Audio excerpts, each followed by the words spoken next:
4, 3, 2, 1.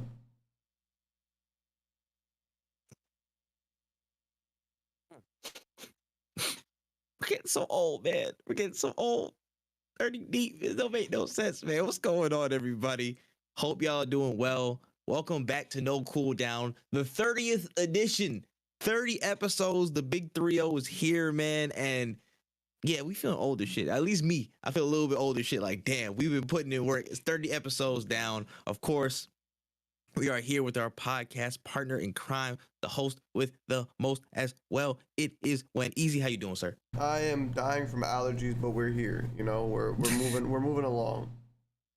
Yeah, man. Got to. We can't die now. We can't die now. Not so close to so many good things. Not so close to DreamCon. You know what I'm saying? We can't stop at this very second. But yeah, man, 30 episodes deep, bro. How you feel? Like that's a lot of weeks, low key. No, it is. It's kind of crazy because it's like it doesn't really feel like 30. Kind of like it's a weird feeling. It's like I know it's a lot of episodes, but it's like I don't feel like we did 30 episodes because we kind of it's just been fun. So it is what it is, kind of thing. Yeah, man. I feel like we've been like 16 maybe. That's what it feels like. We've like about half that time, honestly. But we come a long way so far, bro. I ain't gonna lie. We still got a lot to go, but it's wild that we're closer to 1 year. 52 weeks? Yeah, then we are something like that. Actually starting. Yeah, we're closer to being at 1 year of podcast than, again, just actually having no podcast episodes at all. So that's freaking insane to me. Yeah. And you know what I'm saying? It's wild. It's wild, man. But yeah, rate the shit 5 stars though. 30 episodes. Yeah, I gotta rate that 5 stars. 30 episodes of straight fire, straight heat. All over the place, man. Make sure you go on Apple Podcasts. Make sure you go on Spotify and rate this 5 stars. We are also on Anchor and Google and Stitcher Radio. So make sure you look us up, man. Just search No Cooldown. You'll find us right there. We'll probably be the top search. If we're not, sue that person that is not, that's claiming our spot, please. And we appreciate that. And of course, be sure to check out the video versions at Wotaku channel on YouTube. That's WOTAKU channel, CHANNEL. And yeah, we got a lot of news this week, man. With that being said, is you ready, bro? I am ready.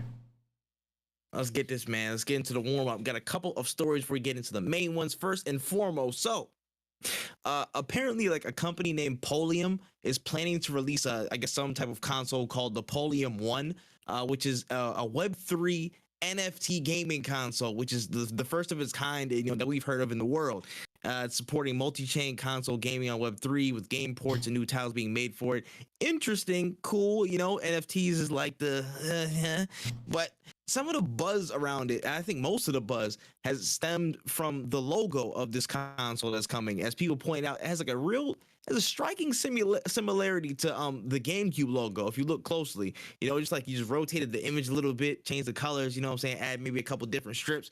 It looks pretty much the same with a couple of different tweaks. Now, the Polium team actually, put out a public statement. They said that they didn't copy the GameCube logo. They have multiple companies that are using the same logo as GameCubes, that are out there, and they plan on creating a new logo to avoid further accusations. So, thoughts on the first, NFT gaming console running into a bit of logo trouble? It's funny because I just think like the two things in the world that right now are not popular are new consoles and NFTs. And they were like, yo, what if we jumped into a market what if we combine those two things? It's going to be a real moneymaker. Like, people don't want to buy new consoles that aren't PlayStation, Xbox, or Nintendo, and people don't want to buy NFTs. But I guess if you put them both together and make games out of them, sure, whatever. Like, it just doesn't make sense at all. Did that shit cancel out? Is that math? Is that how it works? The full method? I don't know. Like, I don't think PEMDAS checks out in this situation. Like, they definitely should run those numbers again because no, bro, this is not it. I don't think that this is it at all. It don't make no sense, bro. It don't make no sense, dog. I'm like, listen, what the fuck are we gonna do with Web3 console games right now? You know what I'm saying? Like, if it was, there probably are like PC games or some blockchain based games or whatever. That sounds pretty interesting from a technical standpoint, but niggas don't care about this. I'm sorry. Yeah. I'm sorry. Yeah. I hate to tell y'all, it's bad. And on top of that, y'all shit literally looks like a great gaming console. Y'all stole the logo off a great gaming console. Y'all just rotated it 180 degrees and just put a P on that joint. You're not pushing P, bro. You're not pushing P, Polium. It's not that. Yeah. You know what I'm saying? Like it's mad funny that so many people, they're just so hungry to get into a certain space that they don't realize the certain factors around them. Like, hey, yo, listen, everybody's saying don't go this way because this is stupid as hell and you're gonna run into problems. But you're like, you know what we're gonna do? Let's run this way, but do it maybe a little bit different way than somebody else did. Let's take a different stride in the same direction. Let's see what happens. The same result. Like people are like, yo, y'all are dicky, bro. Relax. Yeah. You know what I'm saying? It's just mad funny, bro. I'm not buying an NFT console, bro. Why? No, never. Why? Never. In a thing where everything is supposed to be emphasized on digital, you want me to get a controller and a physical thing to go play games? Like that's against y'all business model, low key. Yeah, no, you're not wrong. It doesn't make any sense. I just don't see why people are still trying to push it, especially in the gaming space where we're already being microtransactioned out the ass. I don't see us like.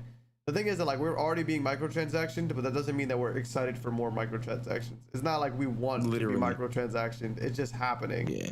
Like you're not. You think Fortnite. I wanted this? Yeah, you know what I'm saying? It just happened. Like it's not that. Like we're selling our souls for Fortnite skins, yes, but that's Fortnite. You're not Fortnite. You're Yeah. whatever this GameCube I thing don't. is. Yeah, y'all don't got Naruto. That's Yeah, what I heard. that's it's facts. It's tough. Yeah. Tough, bro. Anyway, speaking of Nintendo, but I say kind of switch gears as we mentioned that word a little bit earlier. The Nintendo world was pacing back and forth as you know the rumors of a Switch Pro were getting stronger and stronger, and like you know people are like, "Yo, might be time they're taking videos on private. It might actually be time we might hear some news on it." And when it was time, we got the reveal of the Switch OLED for Splatoon 3. So the special edition for Splatoon is coming. I know Negus is still doing backflips out there. You know what I'm saying? He's ready to, again, like hook on some kids who are in his way at the stores. But no Switch Pro, but we're getting an OLED edition for Splatoon. How do you feel about that? It actually looks really cool. Like if I didn't have a Switch, I want to get an OLED, but I also don't want to get an OLED if there's gonna be a new console coming out soon. So that's like the fence that I have to like balance myself on all the time. I think it looks really, really sick. And if you're somebody who doesn't have an OLED, or even just somebody who like, oh, I got a Switch Lite, but I wanted to get a Pro or a new Switch for the base version. For Splatoon, like I think this is definitely the one. Like this looks really, really good. I'm a huge fan of it. Again, if I wasn't so money conscious as worried about getting the newest Switch whenever the newest one comes out, I would definitely cop. But like, if they keep up this kind of like craftsmanship and they drop something for like Xenoblade or something, I don't know, because these are looking really nice, and it's like, damn, I do like the OLED Switch. Maybe I might need to get another Switch. Yeah, listen, it might be in the cards, bro. I'm just like, I know. Look, for me at this point, it was like, okay, if they're not gonna let us know at least by August that maybe a new Switch is coming, I don't care. I'm just gonna get any old Switch and I'm gonna call it that. I'm not gonna get a Switch Lite. I'm just gonna focus on getting a Switch OLED and then do something else. Like I'm not gonna sit around and wait for a Switch Pro anymore, honestly, because I'm not gonna be. I don't think I'm gonna be gaming predominantly on the Switch, so I wouldn't need that much firepower, in my opinion. I don't think that we're gonna get a Switch Pro for a little while, at least for 3 more years. And honestly, with the price point of a Switch, which would be $350, when it's not on sale, like that's not that. That's not that bad, to be honest. Like compared to like a PS5, which I bought mine for like basically like 600, basically. Like it's not that deep. And usually, if GameStop is still around when the Pro drops, they usually do like buyback deals where they're like, we'll give you $100, and it's like $200 for an upgrade. That's not that bad for a console that you're gonna probably have for like. I have my Switch for at least 4 years. I want to say, like I've had it for a long ass time. Yeah, word fair. But I know for me, I'm just like, I've kind of given up on the game. I'm just like, I'll get a Switch whenever, and then I'll just go get my Steam Deck, and then that'll be my mobile, like my mobile Shaq and Kobe. We'll just do it like that. So I'm not mad at it whatsoever. So I mean, that's fine. That's fine. Correct. All right, cool. Yeah, nah. Shout out to the people that was praying for what's it called, the Switch Pro though. It's not coming, y'all. It's not coming. Those YouTubers are definitely that's their bread and butter. It's like, oh, Switch thing, oh, time to bust out Switch rumors. Old reliable Switch rumors. Going crazy for nothing, bro. That's crazy, man. That's wonderful. But anyways, shout out to the Splatoon Switch. Actually looks pretty dope, I will say. Moving on to the last story of the warm up here. It seems that the mod community is just feasting all over again as a huge bomb was dropped that the Tilted Online team rather will be releasing the Skyrim Together Reborn mod, which enables up to 8 players playing Skyrim co-op at one time. Which, if you told me that a decade ago, I would have been like, "You high? You good right now, my guy?" Like, that's insane. But the team have emphasized that it won't be perfect, as of course the translation from single player to multiplayer is highly difficult with netcode and things like that not even existing. But they have made strides to make it possible. Thoughts on all of this, like the Together Reborn mod? That sounds insane. I think that this is sick. I remember when was it? I was young when I first started looking into this because I am a huge fan of Skyrim, and I thought to myself, like, man, I would love to play Skyrim. Like, I would love to play Skyrim in general. Just I love playing Skyrim. I wanted to play with my friends, but we never had any word on mods, or like people were like, we're working on it, but it doesn't work as well as you would want it to. This is really sick. I'm really excited for this. I don't know if I will be downloading this mod. I put too many hours into Skyrim to really be like, I really want to go back. Like, the closest thing to Skyrim I'll replay is like Fallout 4, and that's just because I never beat the DLC.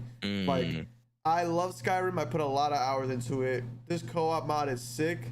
I don't know how I agree with them. I don't know how well this is gonna translate to a single player, because it's just like, I can only imagine how, because my character at one point, you just get so overpowered that you're just killing everything. I can only imagine what it's like when like 8 people are doing the same thing.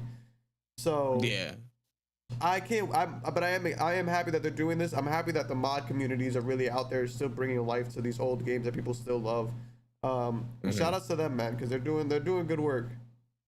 Word, 100%, man. I'm just like, again, if you told me this years ago that, Skyrim, the one game you just, played pretty much in solitude, no Skyrim pun intended, like, by, you know what I'm saying, like, for years, you could play with like 8 people, just jump in, everybody's like a freaking dragonborn. Y'all run, like, all y'all shot at one person, send that next guy high. Like, the possibilities in terms of content and whatnot it's actually insane.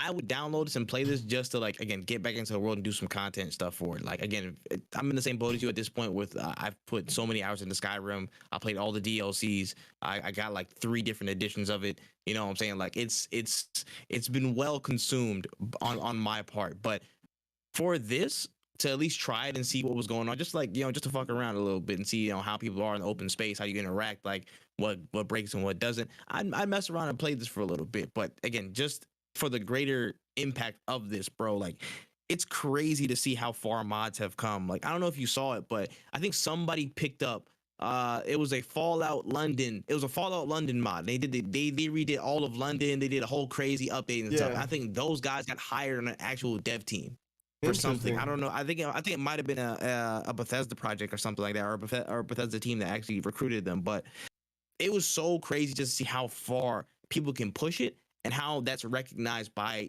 developers and the rest of the gaming community at large, bro. Like, mods are such a huge part of games. Like, I feel like that's understated now, because of course people take the base versions. Console gaming is still pretty prevalent, but like, that's what keeps games, again, that's what gives games life cycles. That's what, that's what makes devs look at what people are doing, like, yo, let's make that official. Let's actually turn that into something else. And that's where, certain things spawn up that you would never even believe at some point. So I would love for stuff like this to continue, and I would love stuff like this to be recognized on a higher scale. I don't know how it would translate to consoles whatsoever. I think it has for Skyrim, of course, the mod thing has worked, because they had that repository and stuff on console. But for other games and for the industry at large, I would love to see that mod support really become closer to industry standard, because I think there's so much good that can come from it. Of course, it's like, again, in multiplayer settings, probably not as much, but especially for like single player and co-op stuff, stuff like this, that just warms your heart, bro. That just makes the gaming experience even better. So shout out to them, man. Shout out to this team. I'll definitely want to check this out when it drops. Absolutely, man.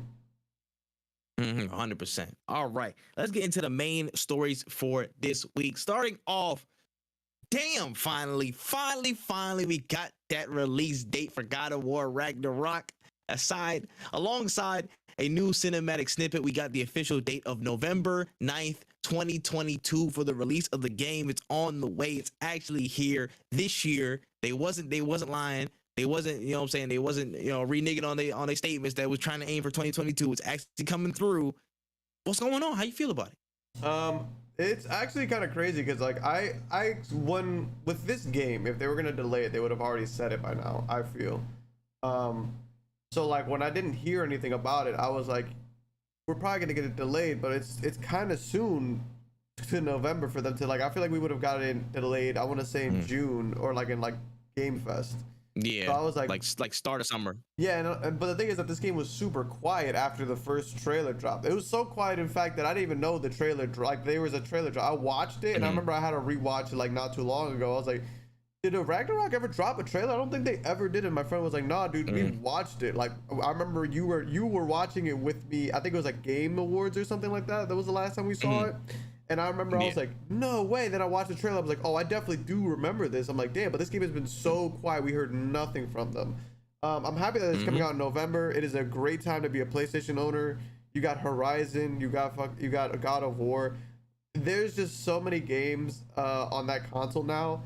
It's looking pretty up for them. There are some things that they could work on, but it's pretty gas. Especially and then with the announcement of Final Fantasy, the second part and Core Crisis, like there's a lot going on, man. Yeah. Bro, yeah, it's crazy. I love how you slipped in the fact that you're a PS5 owner, bro. I'm not gonna lie. You know, You didn't say explicitly. You But you didn't gotta say know. it's a great time to own a It is a PS5. great And the time, smile, you he was know? like, yeah.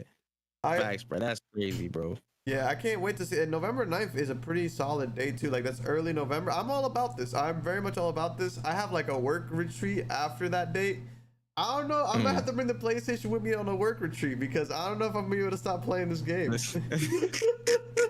the PS5 on the plane. Like, listen, it's a support console. It's a support console. It deserves to be here. Relax. And I'm definitely holding it the whole way there. Like it's gonna be in my bag. I'm not putting that under the plane. You're crazy. Word, little kid gonna catch your foot to the forehead trying to touch it. Can I see what's up with that? No, Get away from my what bag. are you on? Me and TSA boxing. 6 feet. 6 feet. Back it up. That's insane, bro. But yeah, nah, man. I'm so happy. This actually is starting to come through, and it's set for this year. For multiple of reasons. One, I think in a previous episode, I need to go back and check for sure. I forgot to do that today, but I think we were talking about it, whether it gets delayed to 2023 or not. And because of that accessibility like article that they dropped a little bit ago, I think in like April or something like that, they were talking about all these options and stuff. So I'm like, okay, the main game is probably done by that. And we was like, okay, so they probably got a lot done if they're releasing accessibility options and a showcase on those things. I'm like, okay, so they're focused on maybe the smaller quality of life stuff, tweaking, bug fixes and stuff like that phase. But I didn't know how long that was going to carry on for. I think this pretty much validates our guess. I think we guessed in consensus that it was like 2022, or it could just get in at 2022. So that's good. One, this game again looks amazing. I'm a story nerd, so like that seeing Fenrir in the trailer and stuff, I'm like, bro, that's your pop right there, bro. That's your pop right there hanging with Kratos. That's insane. So seeing all these different elements come together looks really, really cool. The collector's edition actually looks insane. Because they have so much stuff. They have the wood carvings and the wood carving statues and stuff. They had Mjolnir in one of the editions, and I'm like, bro, if there's any game to tempt me to buy a collector's edition, it's this one, because I haven't bought a collector's edition in a solid minute. I think probably Kingdom Hearts will probably one of the last ones, possibly 3. I don't even remember, but I don't really do collector's editions. When I saw that, I was like, yeah, I might have to pick up Mjolnir. Really good. I'm gonna have to get the hammer on somebody for real. But that's beside the point. The game though, I'm just very, very glad it's actually on the way this year. I think it's gonna be really, really dope. And that game of the year race is on, baby. Yeah. Elden Ring. Watch your back. Nigga, watch your back. It's on, baby. When I saw the release date, I was thinking to myself, like, when is the cutoff for Game Awards? Because if this makes the cutoff, I need to figure it out. It's gonna be a crazy year, and some people are gonna be upset, and it's gonna be hilarious. Bro, it's gonna be because it's gonna come down. It's gonna come down straight up to whether what's more important to everybody, an open world or like a rich open world or a rich story. Because I like Elden Ring, and the story, there is story there, but it's not God of War story. God of War is like cinematic. It's basically a movie that you're playing. So it's like what's gonna win, you know? Okay, right here. As per their sources, as per Game Awards FAQ, as of last year, it said games eligible for the Game Awards this year must be available for public consumption on or before November 19, 2021. And in the year prior, I believe it was November 20th. So I believe it may make the cutoff. It squeaks in. I think it just baseball slid right there, bro. Man. Right there. So if it holds faces. true, if it holds true and it makes it to that game of the year conversation and it beats Elden Ring, I will be laughing to the bank because the small hater in me, of course, wants to see Elden Ring fail because who doesn't want outrage, bro? That's content, baby. That's content. I love it. So I am very, very interested to see how this pans out, man. Like, that's it's gonna be a tight race, bro. It's gonna be a tight race. Do you want to make the predictions between God of War and Elden Ring right now? Wait, no. All right, wait. I will at least play Elden Ring first before I make predictions. Right, I want to at least play Elden Ring, and I will try and get that done. And I haven't even played God of War, but I could call it.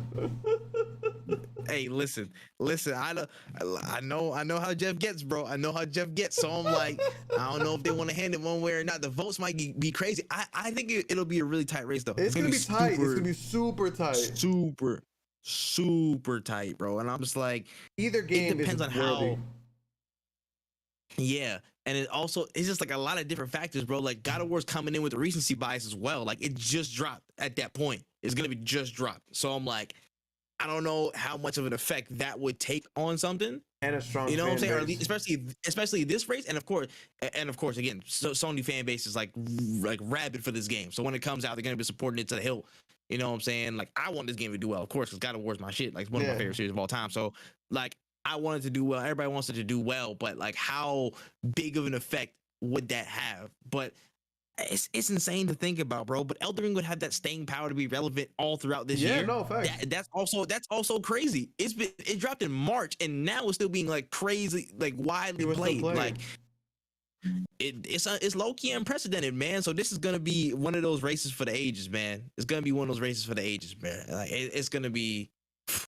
Regardless, I think both games will win an award. Regardless, and if either of those two games wins this year, I'm still gonna be happy because they're both worthy of Game of the Year. This is literally reminding me of the year when Witcher 3 and Metal Gear Solid 5 came out, and I was like, like both of those were contenders, and I would be happy if both of those won. But I knew what I wanted to win. Obviously, big Metal Gear fan. I wanted 5 to win. Witcher won, and I was like tight. But then I played Witcher 3, and I'm like, no, this game might be like one of the best games of all time. Like this might be the GOAT. So I can't even be mad. So both of these games, we're happy. Like I'm happy because we're getting good ass games. Like these are some good ass games, yo. This is a great problem to have. These games are too good. Oh no. Facts. Oh, what are we gonna do? No. Oh, we gotta stop one. Like no, like for real. That's what I'm saying, bro. I'd rather that than like, you know, again, some shit like Call of Duty or Uncharted win Game of the Year right now. Shit. Damn, he said Uncharted. You saw you stuck that in there? You know what I'm saying?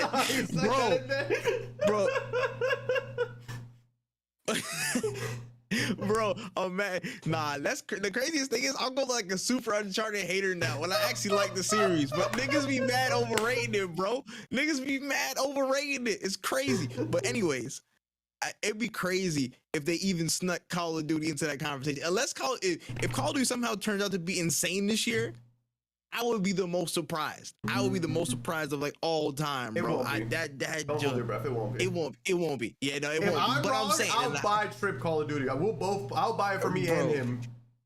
That's crazy. But I'm not gonna be wrong. You heard it here, folks. You heard it here first, and they not discounted, bro. It's gonna be $70, bro. It's gonna be $69.99. But I have to say it's good. It can't be like, oh, everybody's playing it because everybody's gonna fucking play it. Everybody plays 2K. I gotta see that it's good. Yeah, everybody plays this shit. And I'm not biased. I'm not trusting Call of Duty opinions. I'm not trusting the fan base opinions because they gonna flock to it every year. You know what I'm saying? So that's a fair assessment. That's a fair assessment. Okay. All right, on to the next story. We had a kind of a different conference. A developer for Nacon, the developer Nacon had their showcase, Nacon Connect, and they showed off a good few games over the past 24 hours. And we got a couple of games that came out the cut that we're looking at, and interesting concepts. I would say to say the least. But yeah, we had a couple of them. Let's run through some of the major ones. We had 3 major games that I think were, I guess standouts or notable things to mention and talk about. So the first one out of the bunch was official gameplay for the first, reveal of Lord of the Rings Gollum. So showing off some of the action RPGs, the platforming, all the takes on Smeagol and Gollum's movements through famous locations across the Shire and in the Lord of the Rings series, and really more about his time under the Dark Tower as a slave. The game's gonna have a lot of prominent characters that show up and interact with him. It's gonna be dropping September 1st on all platforms. Your face tells a story, but I don't know exactly what it is. How do you feel? Man, when I was watching, I was gonna call this Final Fantasy. That's crazy. When I was watching the Lord of the Rings movies, I remember seeing Gollum and being like, "Yo, this motherfucker that looks like he has the smell of pickles on him. I would love to play an entire game with this oily person who is talking to themselves." That's the kind of content that I need in my PlayStation. You know what I'm saying? Like, that's what I'm looking for. Like, sure, if you're a Lord of the Rings fan, I can't even be like, sure, bro, sure, whatever, all right, whatever. Like, that's all I can say, because I really can't think of, like, man, we got Shadows of War.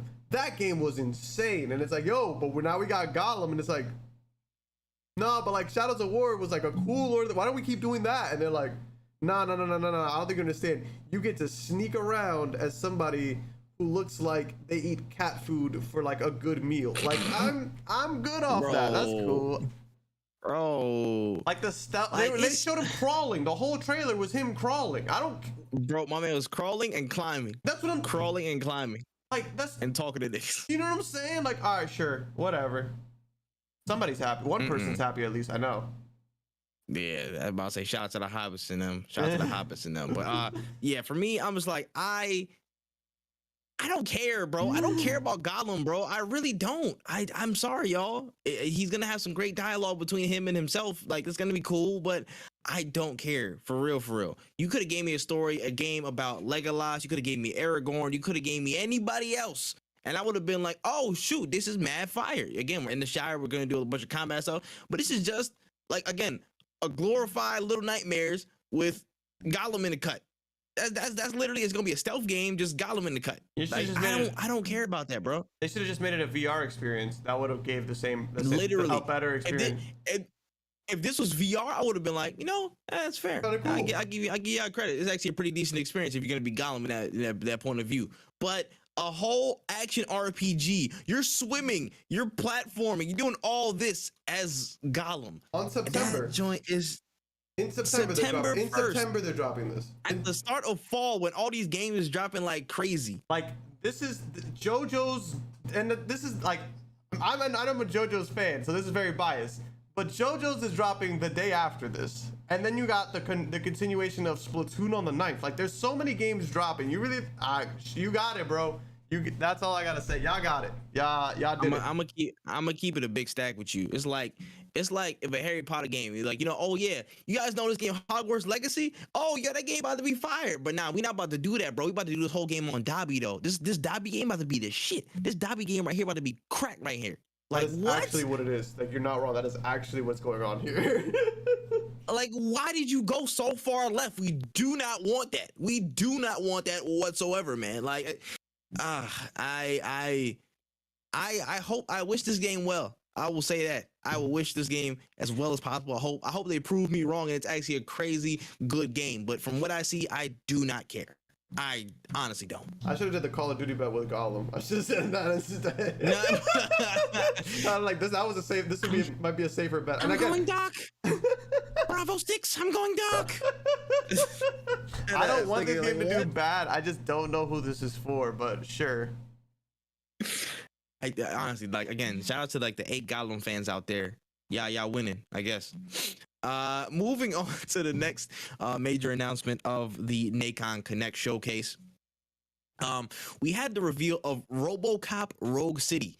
taking us into the war-torn nation known as Detroit, Michigan, and into the first-person point of view of titular character Alex Murphy, aka Robocop.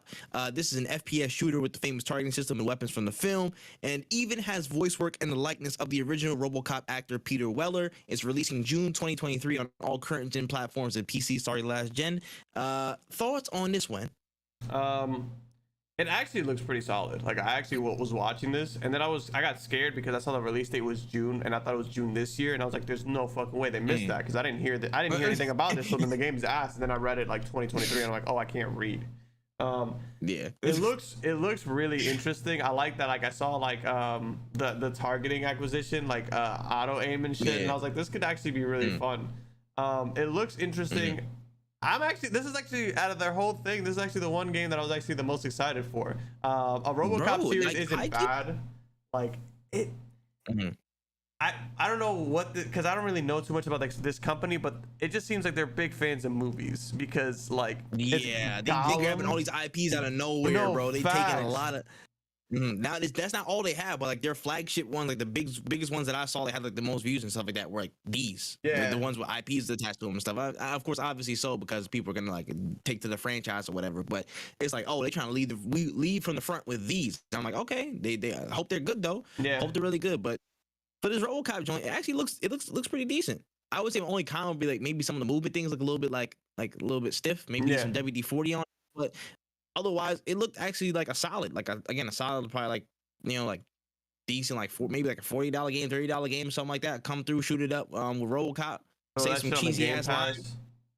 You know what I'm saying? Just hit a nigga with your move creep, and then we're good. You know what I'm saying? I think that's a nice I guess nice little package right there for Rogue City, man. And that was also a really nice plus that they got Peter Weller to do like his whole face and then voice lines for it. That's actually dope that they went the extra mile to include the original actor as Robocop in that experience. So that's dope. And I hope some games that actually take from the IP get to do that more often, where they can reach out and actually, within reason. Cause I know some motherfuckers is expensive. So I'm glad that they were able to actually, make that happen. But so far, Eddie looks pretty decent. If it's reasonably priced, I might actually, give it a shot though.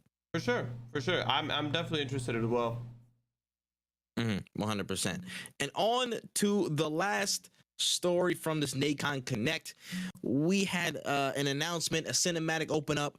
We're kind of looking at some craziness right here, I guess. We have the announcement of an open world survival game set in the Terminator universe. So we just got the cinematic of, I guess, just the the regular Skynet robot model and stuff like that. What was it, T-1000 and stuff? So so we just got a look at that, a bearskin T-1000, just looking at us and stuff like that. They said it's going to be a survival game. We didn't get any of the details besides that. How do we feel about the potential of this one? It's, when they say survival game, do they mean like Dead by Daylight survival? Is that like what we're talking about here? Nah, open world survival. Oh, okay. Sure. Like, I'm just not a huge Terminator fan in general. Again, like I respect these movie franchises, but they were before my time. And I'm sure if I watched Terminator, I'd be like, oh, this is kind of cool. But like, Terminator fire.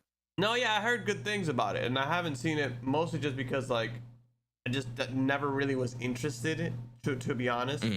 But yeah, fair. It's just like timing thing. Yeah, like it looks cool, but I just know the history of Terminator games. I can't think of a good Terminator game off the top of my head. There might have been one for Super Nintendo. There was a no. Yeah. Not a singular one. There was one that released a few years ago that was dog shit. Yeah. It was terrible. It was so bad. Yeah, so that's why I'm just like, when I see Terminator anything that isn't like a skin or like a monster in a game or whatever, I'm just like, I'm good. Yeah, you're not wrong, bro. The best thing they ever did was have Arnold Schwarzenegger in Mortal Kombat, but that was cool, That was fire. I'm sure they got Terminators in Fortnite at one point. That's cool. They probably did. Honestly, they probably did. I was about to say. Otherwise, I mean, I don't know too much about it online or like open world survival stuff or survival stuff in general. I'm not the hottest on right now, so we'll see what that entails. I was trying to think of a way to like figure out how this would play or what I wanted to liken it to. Like, if it had any elements of like the Mad Max games, I would think this would be pretty cool. I think it would. Like, that maybe like a bit more shooter heavy, of course, like with the guns, with the gunplay and stuff, because you're fighting these big ass robots, so you're probably gonna be shooting. So if we can make it, or if they can lean into that type of, that type of spirit, that type of ethos for their game, I think it actually be pretty decent. Again, I don't know how the survival elements will come exactly into play with, that stuff. Maybe you just got to go from camp to camper or whatever in the wasteland, trying to figure stuff out, hiding from Skynet and doing your thing. But interesting so far. I'm gonna, again, of course, reserve judgment because we haven't seen anything. But I'm personally interested because I like Terminator and stuff. So we'll see. All right. Moving on to the next news story. Blood Hunt is back with a summer update for players to sink their teeth into, and with a new summer battle pass full of XP boost, skins, and more. And they have fully introduced an 8v8 team deathmatch mode across a series of locations around the Battle Royale map for the game. It's coming out July 14th. How do you feel about the Blood Hunt summer update? I wish more Battle Royales had team deathmatch. I just feel like it's a mode that it could easily, like, it's such an easy mode to make, and they all have spots on their maps that would be great, like team deathmatch maps. Like, literally, oh man, not to beat a dead horse at this point, but if Apex made Control permanent, or if Apex had a team deathmatch, you could literally do it anywhere. You could do a 6v6 on any of the arena maps, and would it be cramped? Sure. Would it still be fun as fuck? Yes, that's what we're looking for. We're not looking for a ranked team deathmatch. We're just trying to play team deathmatch. I just want to shoot the R301 in a not so sweaty environment. What else? Fortnite, same thing. They have a lot of spots, but I'm sure there are team deathmatch modes in Fortnite, because Fortnite lets you make custom modes in the game. So it's like there are modes. You can do the team deathmatch thing. It's just, to me, it's kind of like a no-brainer at this point. Like, there's no real there's no real competition when it comes to the team deathmatch, that like team v team genre. Like, Overwatch is cool, but it's not that. Call of Duty is really the only people that are still doing it. Halo gets very little support these days, so it's kind of like drying up. But like, I could see people being like, hey, you want to play Blood Hunt? I'm not into battle royales. No, they got a pretty sick team deathmatch mode, and then you start playing it and it translates into the other modes, because you're like, wow, the movement in this game is really fun, or wow, the guns or whatever are really fun. But a lot of people just don't see that, I guess. Like, I guess I'm just, maybe call me crazy, but people just don't care about that type of shit. Yeah, sometimes it's crazy. I feel like arena shooters and like the arena style is like a dying breed, low key sometimes. When there's no reason for it to be.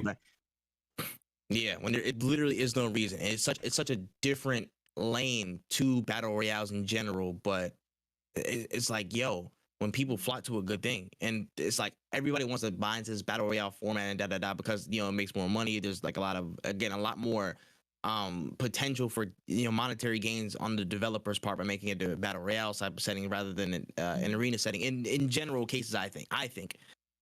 So maybe it's not as prevalent, but this is what games like battle royales, like free battle royales, like Blood Hunt, should be doing.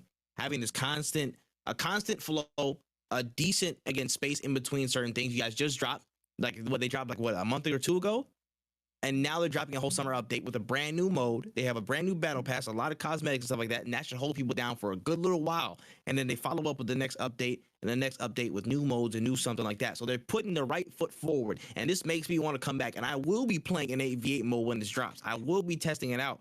So this is what these free experiences should be doing, having these periodic, regular, consistent updates, and hopefully this is permanent. You know what I'm saying? The limited time modes don't really work when people want the mode and they just remove it from existence for a long ass time. You know what I'm saying? Just make it permanent and you should be fine. Your battle royale count will not take a major hit. I promise you. Yeah. You know what I'm saying? That could have been directed towards anybody though. So that's beside the point. But yeah, in terms of Blood Hunt, I honestly really can't wait for this. I actually do want to try it because it's a really fun game. I like the movement system. I like the abilities. Like, it's actually pretty solid. The only thing I just hope is that they fix some of the performance issues, because my joint was struggling. Yeah.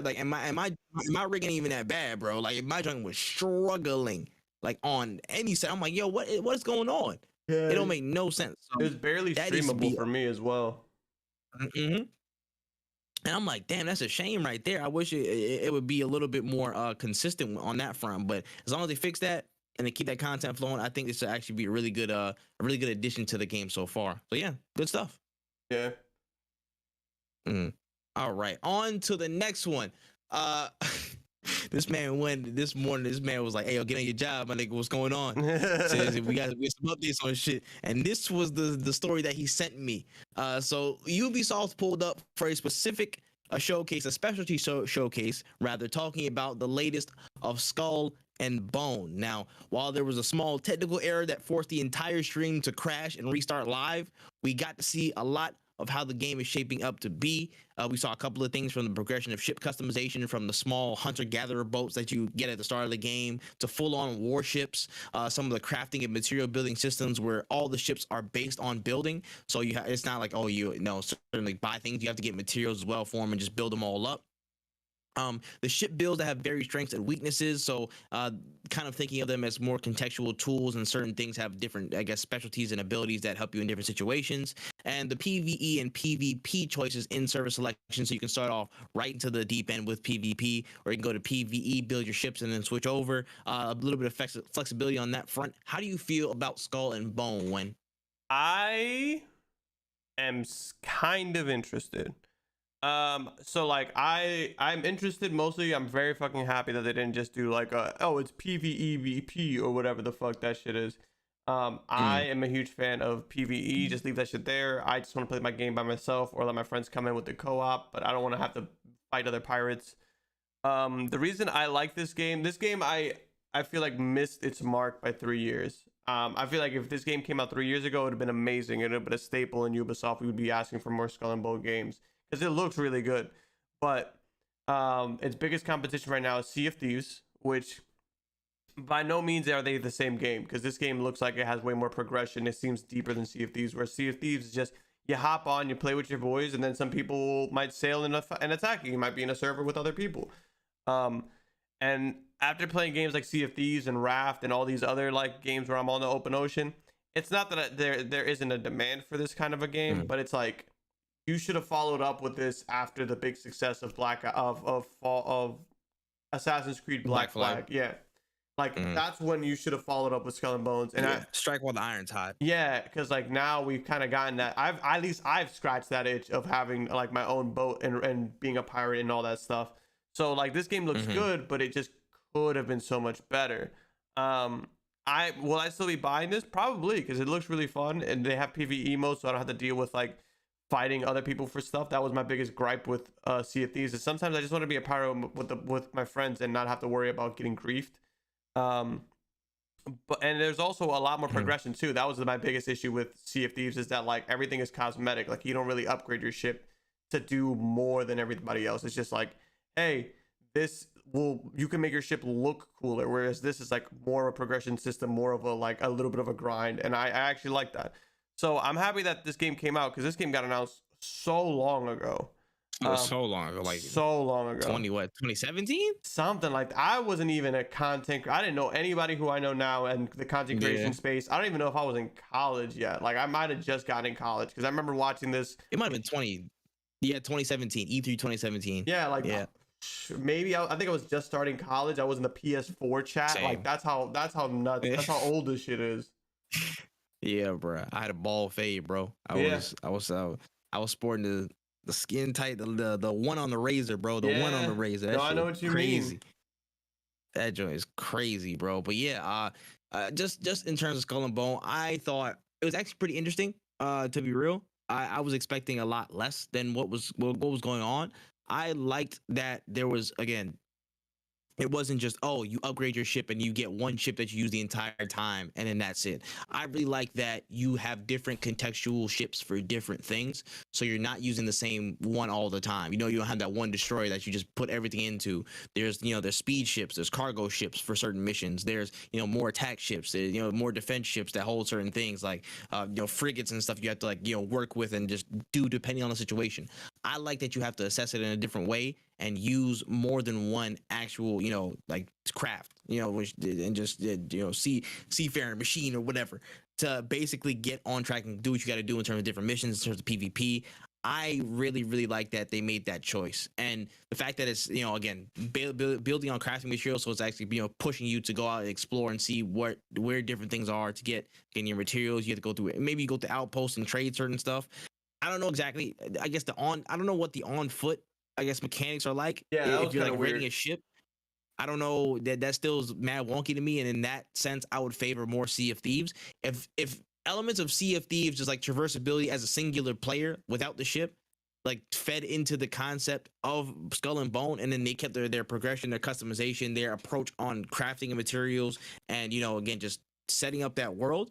Oh, just being more realistic. I think that would have been the perfect blend between the two in like a seafaring experience and a pirate experience. But it's neither here nor there.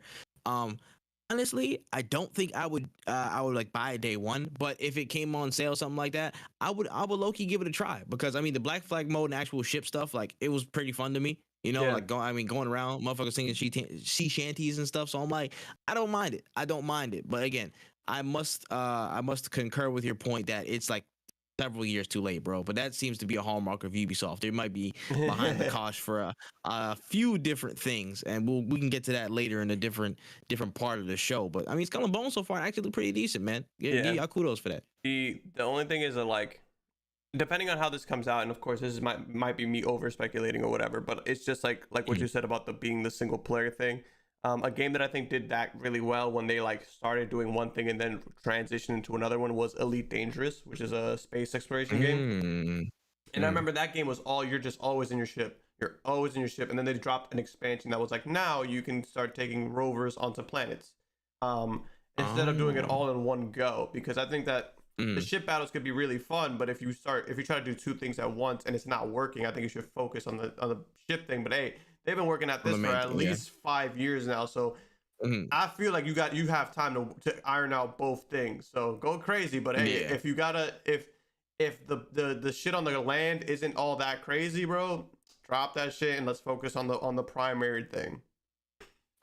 Yeah, you're not wrong. I would much rather them get the ship mechanics and ship gameplay down to a science and get that really, really good, and then in a later point, if you want to update, with again on foot with actual combat style or something like that, something simple. Yeah. Just give people a sword and a gun and just chill out. You know what I'm saying? Literally, just do that. You ain't got to do anything too crazy.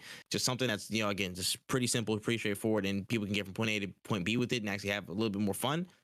And you got a pretty good experience. Yeah, actually a really, really good experience. And again, people are clamoring for stuff like that, especially in like co-op settings and people having, whole lobbies full of people, wanting to get battleships and raid each other or be on the same ship and do certain things. There's a good path for Skull and Bone. Again, and now that they're kind of, I guess, behind the cosh, they can really build a consistent niche audience that is, really tapped into what they're doing. So I feel like they have a lot less pressure now since they're not under the guise of, we got to drop in like 2018 or something like that. So, I think they just got to take their time with this one. That's all. For sure. And 100%. All right. Moving on from that news into something, in my opinion, which is slightly more exciting. Through the investigative efforts of a whole lot of people, we found out that an incoming collaboration is coming between Fortnite and Dragon Ball. So some detectives dug real deep and found a bunch of file uploads of the Capsule Corps logo and an item called the Stamina Capsule, and it seems that there may be a full collab drop on the horizon. Now, it could coincide with certain Dragon Ball content drops in the coming months with, I guess the TV show was announced for extra add-ons and stuff, and then there's a movie incoming if it hasn't already released. So there's a lot of stuff on the way, and there could be some congruence there with, with Fortnite. So what are we thinking about this? This is pretty cool. I didn't end up buying any of the Naruto things yet. I know. I said Gaara was cool, but like if it's not Rock Lee, I'm not that interested. Like that's fair. Serious. That's fair. I was the same way about Itachi. I was like, I probably wouldn't get anything unless Itachi shows up, and he did, and I was like, yeah, well, they got me. And if they would have did older Gaara and then like Kid Gaara instead of like weird comb over Gaara, I would have definitely copped it. I was just like, I can't validate it. But this Maidenless Gaara is not it. Yeah, this is definitely up there. Dragon Ball Z is definitely one of my. It's one of the animes that molded me. So I definitely might have to cop the Goku in the Fortnite. Bro, I'm being that serious right now. Like Fortnite got the crown, bro. I've never seen such a consistently crazy cosmetic experience, and I'm again. Gaming is not all about the cosmetic experience, of course, but in a world where people are buying skins day in and day out doing their thing, it's crazy to see how much Fortnite have invested in this, and I feel like it's paid dividends so much across everything. They create a whole ecosystem where like people do marketing campaigns through Fortnite, bro. Yeah. You understand how crazy that is? Yeah, they do marketing through Fortnite with collaborations. They do it through like how people do collaborations with McDonald's, like a celebrity does it with like a restaurant chain. They do it with Fortnite. And I feel like it's easy to kind of just like get that slip past, like let it like slip past your head or something like that. You know what I mean? You just hit the nail right on the head that I didn't realize. Fortnite is the new McDonald's Happy Meal. Bro, that's exactly what that is. Fortnite skins are literally the new McDonald's Happy Meal. Literally. You're not even wrong. You're right. You're correct, bro. Again, people be on it so much. Again, it's easily accessible, cheap, and people and it's instantly recognizable to a lot of different populations. So people are gonna jump on the chance to get a part of that. And when you have so much steam and you have the ability to reach across different genres and different mediums, and again bring in different brands, that's so much potential. And the more other people see that, the more gonna be like, yo, we gotta get our shit on that, bro. We gotta get our shit. We gotta get over there too. I'm just saying, as soon as if I see Piccolo, it's a wrap. Oh, that would be sick. That would be sick. Instant. If I get a Chaozu backpack, that would be nuts. Bro, that would be nuts. Chaozu. That would be. That would be crazy, on, bro. Flying Nimbus like gliders. Nimbus. They're about to make a bag off of me. Bro, they're about to make a bag. I'm not gonna lie, they got me. They got the shit out of me. They got me, bro. I thought I would really die as those accusations of buying skins and stuff like that. I thought it would have been free, but nah, sir. bro. Not me. Hey, no.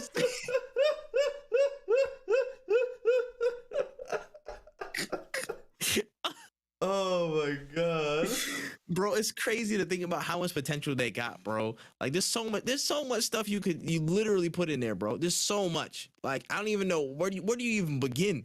Like people could have a whole Super Saiyan emote, you know what I'm saying, doing the whole little classic Kamehameha emotes and stuff like that, fire off a key blast. Like there's literally a million things that they could include in there. Yeah. There's a million and one. I'm about to say, and there's just so much potential for like dope stuff to be in there, bro. Like get the theme song in there. You know what I'm saying? God. Like that. Get all of them if you need to. Like Powerful literally. Harvester. It's just the power pole. It does its sword as a harvester. Yo, it's written. It's written. It's all written. It's written. Like, bro, they don't even need no help, bro. Just watch like 10 YouTube videos, bro. You got all the material you need for all the resources, bro. All the different skins and emotes and all the cosmetic packs. You got it. Like, it's insane, man. But this got me thinking of a side question. So with Dragon Ball Z basically, you know, eventually coming on board, they got pulled with anybody.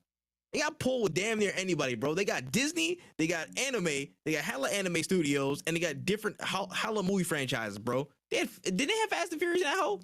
Didn't they have Fast and Furious? They might have, but I'm not sure. I want to say that they did. I think they had Fast and Furious, bro. I'm gonna double check it. But my question to you is, my question to you is, with all that stuff, with all the brands and stuff like that there, I'm gonna keep it specifically anime. What anime would you want to personally see make their way into Fortnite? Which one do you think would be a good match for Fortnite? Personally speaking, if Fortnite doesn't do an entire battle pass with My Hero, I don't think that, like, and the reason I say an entire battle pass is not necessarily like I want them in the battle pass. I mean, like, I want, like, you could have Deku's like black whip in the game, kind of like Spider-Man's whip, like Spider-Man's web swing, but you can have it as a zip thingy. I think My Hero would be a perfect anime to bring in because it is very new, it is very popular with the kids these days, and on top of it, it just has a lot of characters. I think it would be, in my opinion, I think it would be the best one to bring into to Fortnite because I feel like it'll translate pretty well. Oh yeah, nah. I feel like, yeah, I would agree. And again, they can include the damn near class 1A, 1B, and all them joints, and they would have so much. They would have so much work. They would have so much to work with, and that's insane.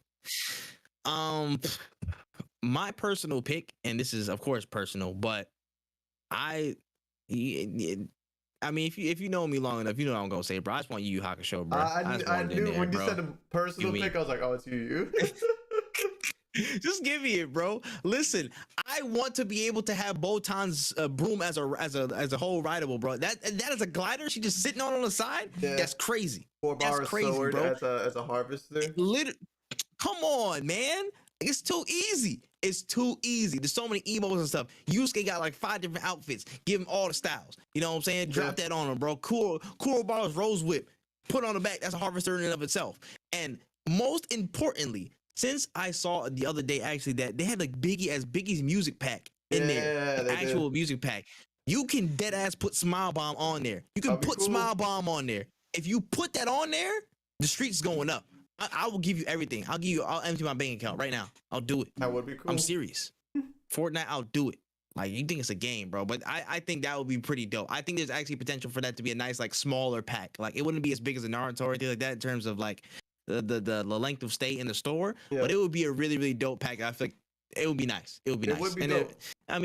Maybe Hunter with the younger kids too, because motherfuckers like Hunter and shit like that. But Hunter would be gas. That would actually Hunter would be gas too. It would fit really Hunter well. would be gas too.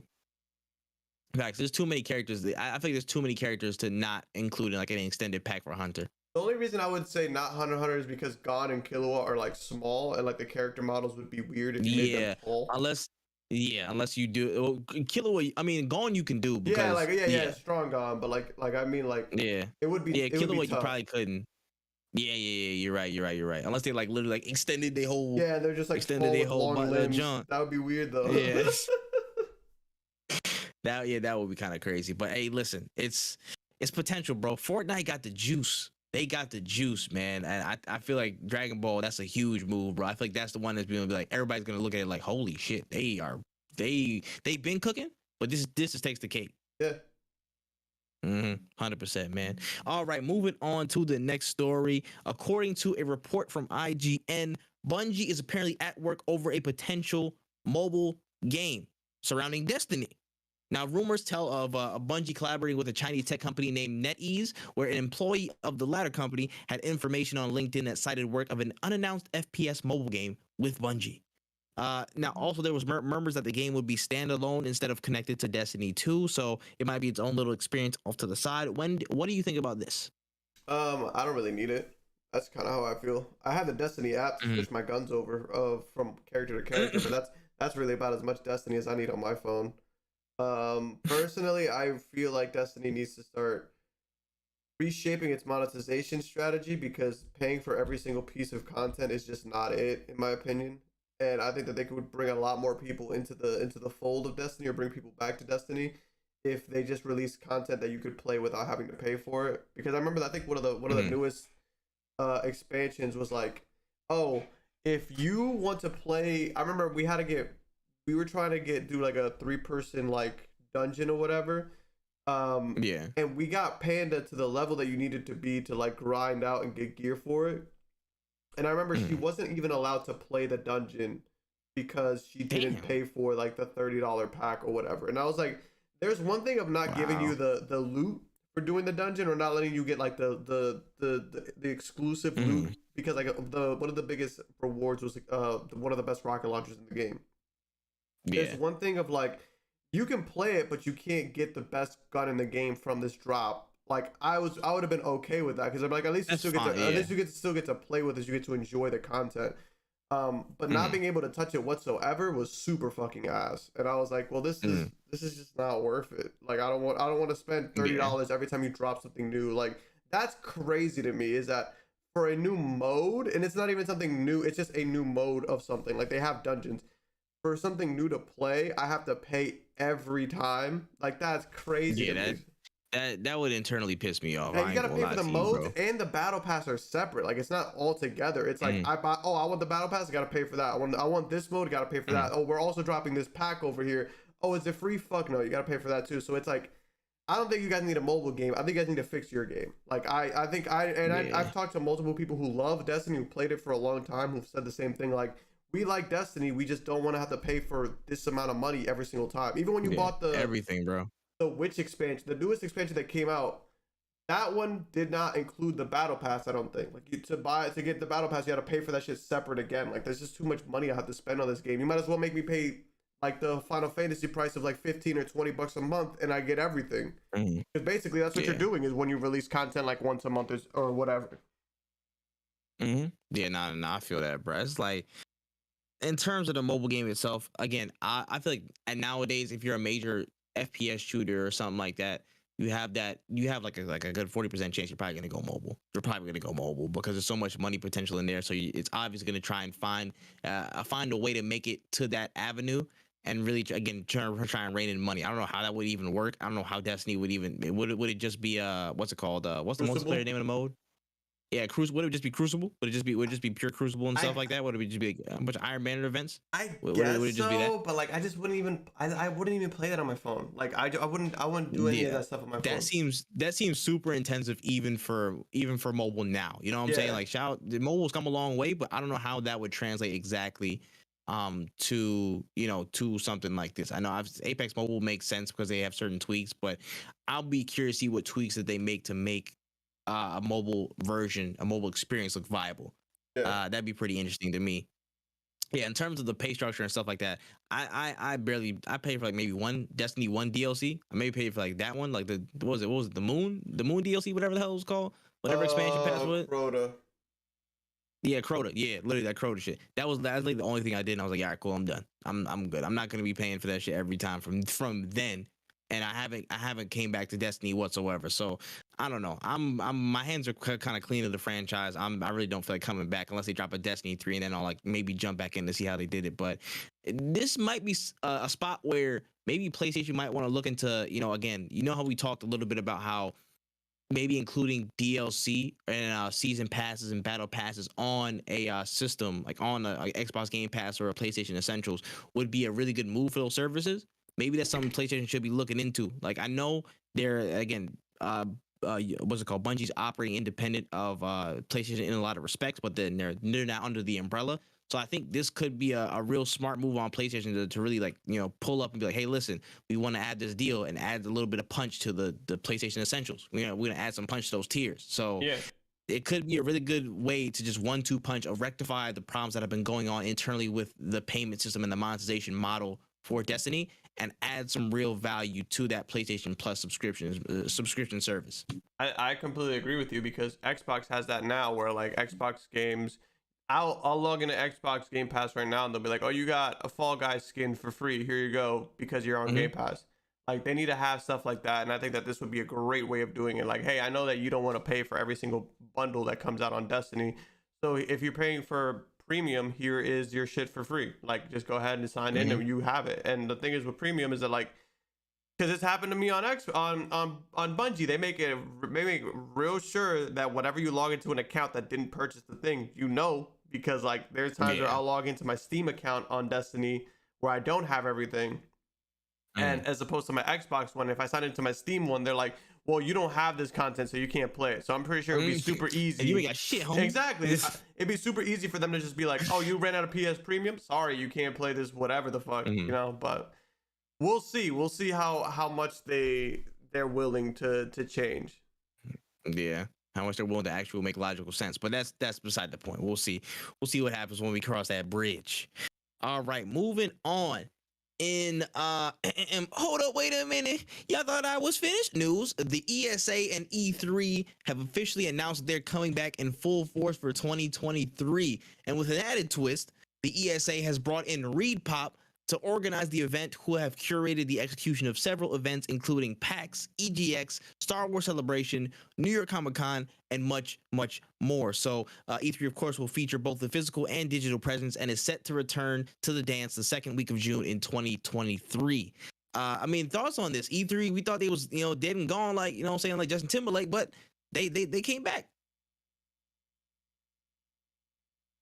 It's the same shit. Like I'm sorry, but like we already had E3 this year. It was Games Fest, and if you're like, no, E3 would have been better. I can't wait till next year, so we could all agree that it'll be the same shit. With Games so Fest, you seen what's it called? You saw Jeff tweet like right after they said it was coming back. Yeah, he was like, yeah, we're coming back too, guys. We're coming back to physical presence, y'all. Like.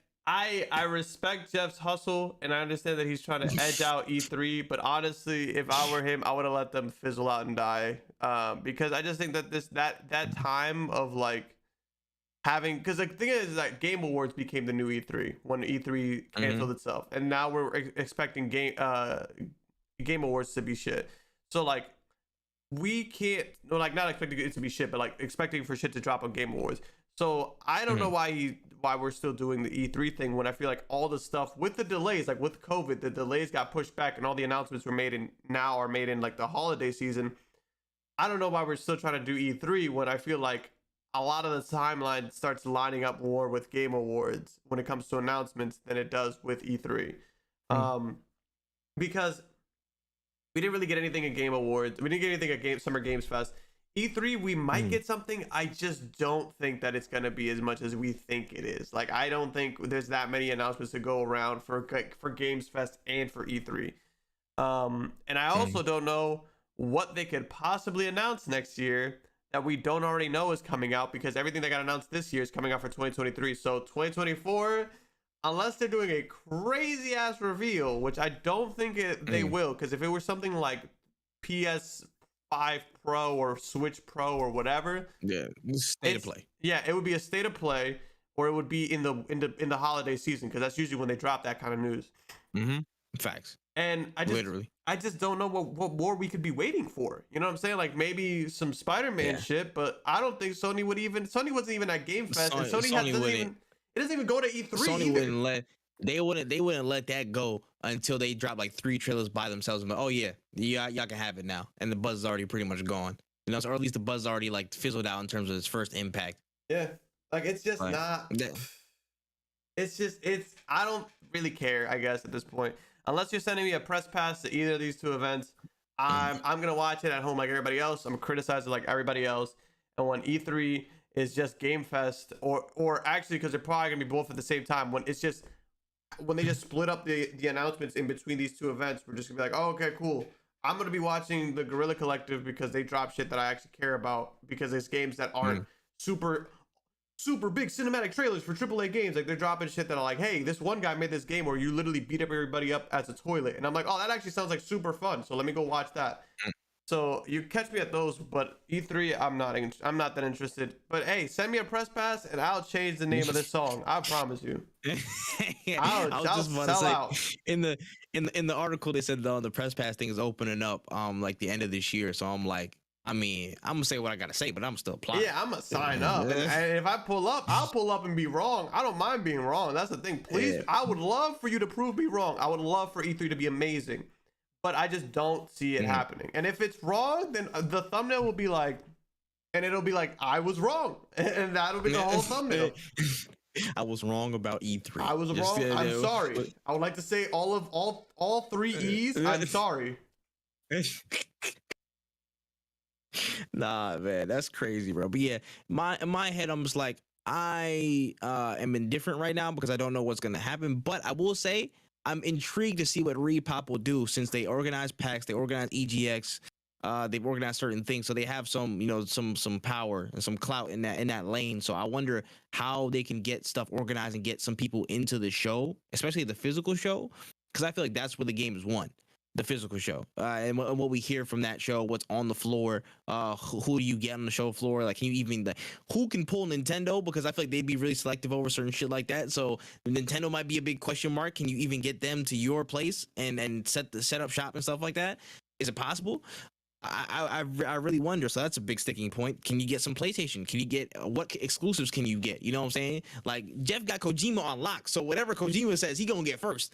So who can you bring in on that side to really make up the ground and really again show exclusivity? But you know what? For me, I'm interested to see what they do. Right now, I'm getting a little indifferent because I don't care unless I get, again, like press pass, something like that. I gotta go out there in the physical and stuff like that. Yeah. But the fact that they're not down and out, I actually appreciate, because competition. I don't want there to just be any one thing. If there's anything to push innovation and push another person to be better, another product to be better, it's good.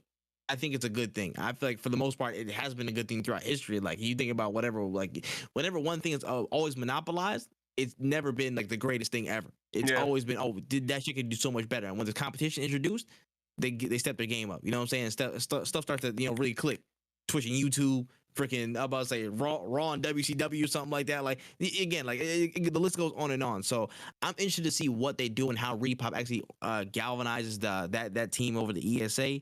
Wonder what game they drop, cool, but I must agree with your point as the final one. Most of our attention and most of the skew of like crazy bombs across a release year, they come in what's it called, a Game Award season, December time.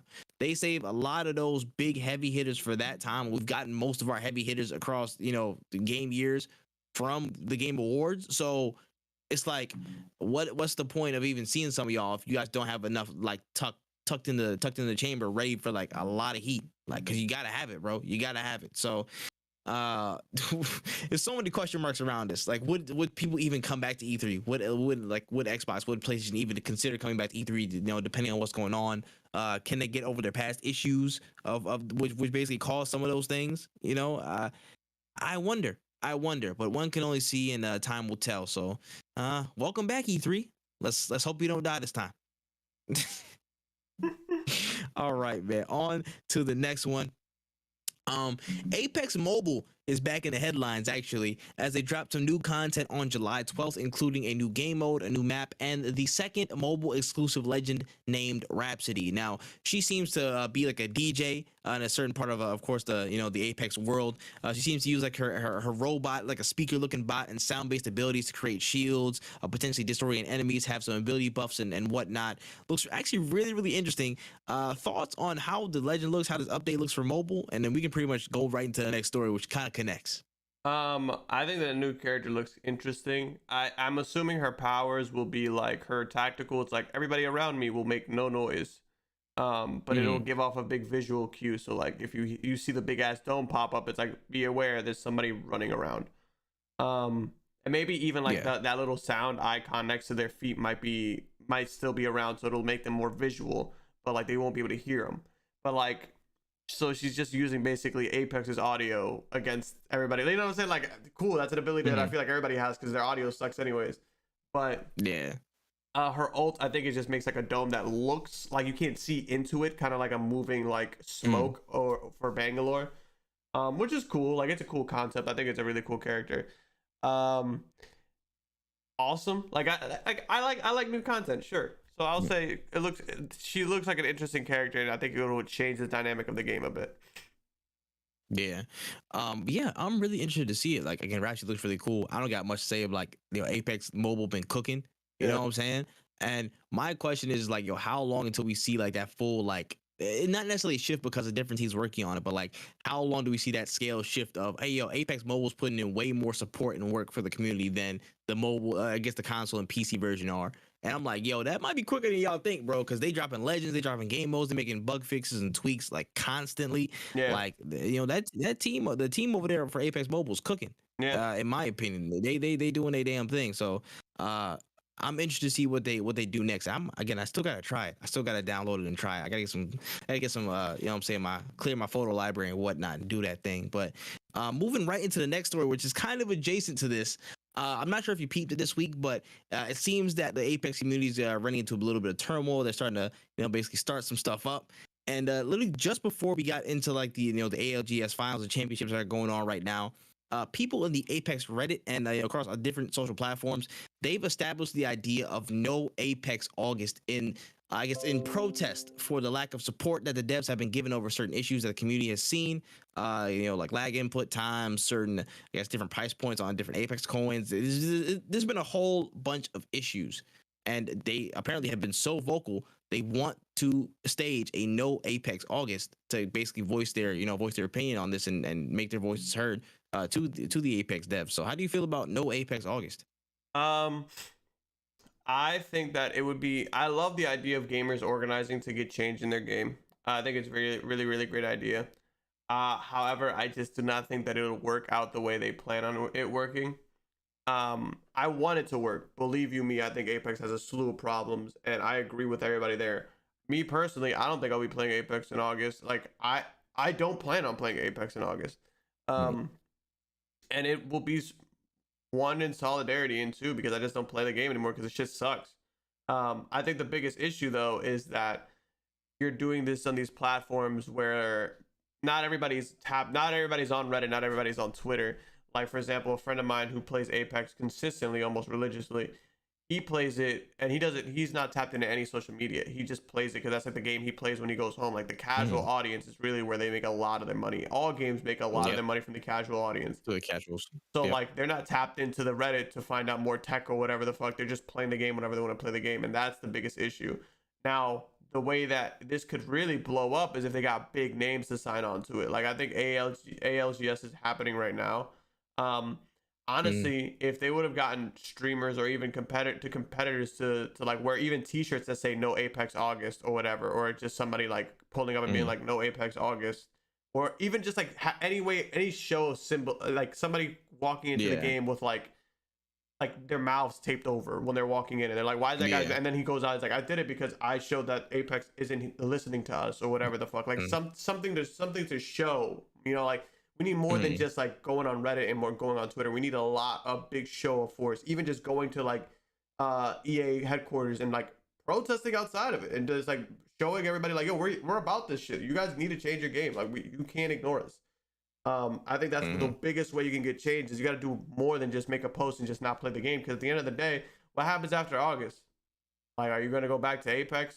Like, if they could rock out with not people buying shit in August. They could just not really release a lot of shit in August and then be like, oh, September, dropping a new heirloom, and then you're gonna be like, fuck, well, I'm gonna all the money I didn't spend in August, I'm gonna spend it in September. Yeah.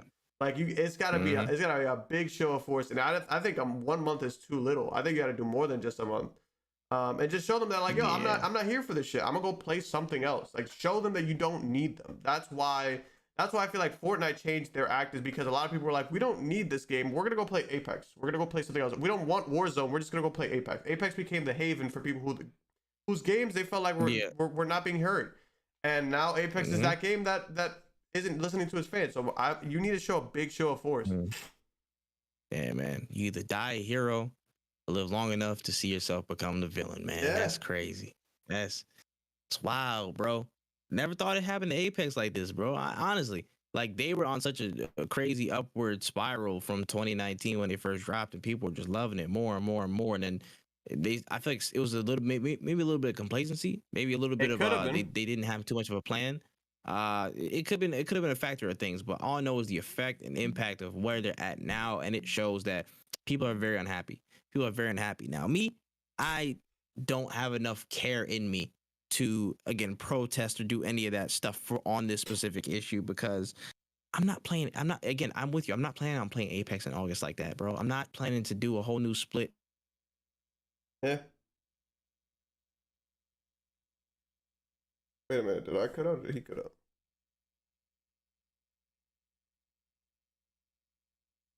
Wait.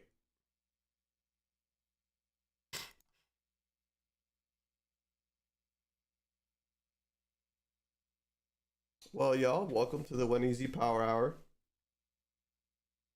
I'm your host, One Easy.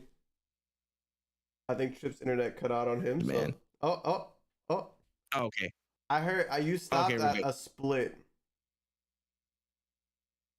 Oh yeah, so basically they want to do like a whole split and stuff like that. I'm just like, I do not care enough to be there consistently, so I'm not going to protest or do whatever, you know what I'm saying? Because it's like, there's so much other stuff going on, bro. Like, look at August, bro. Look at August.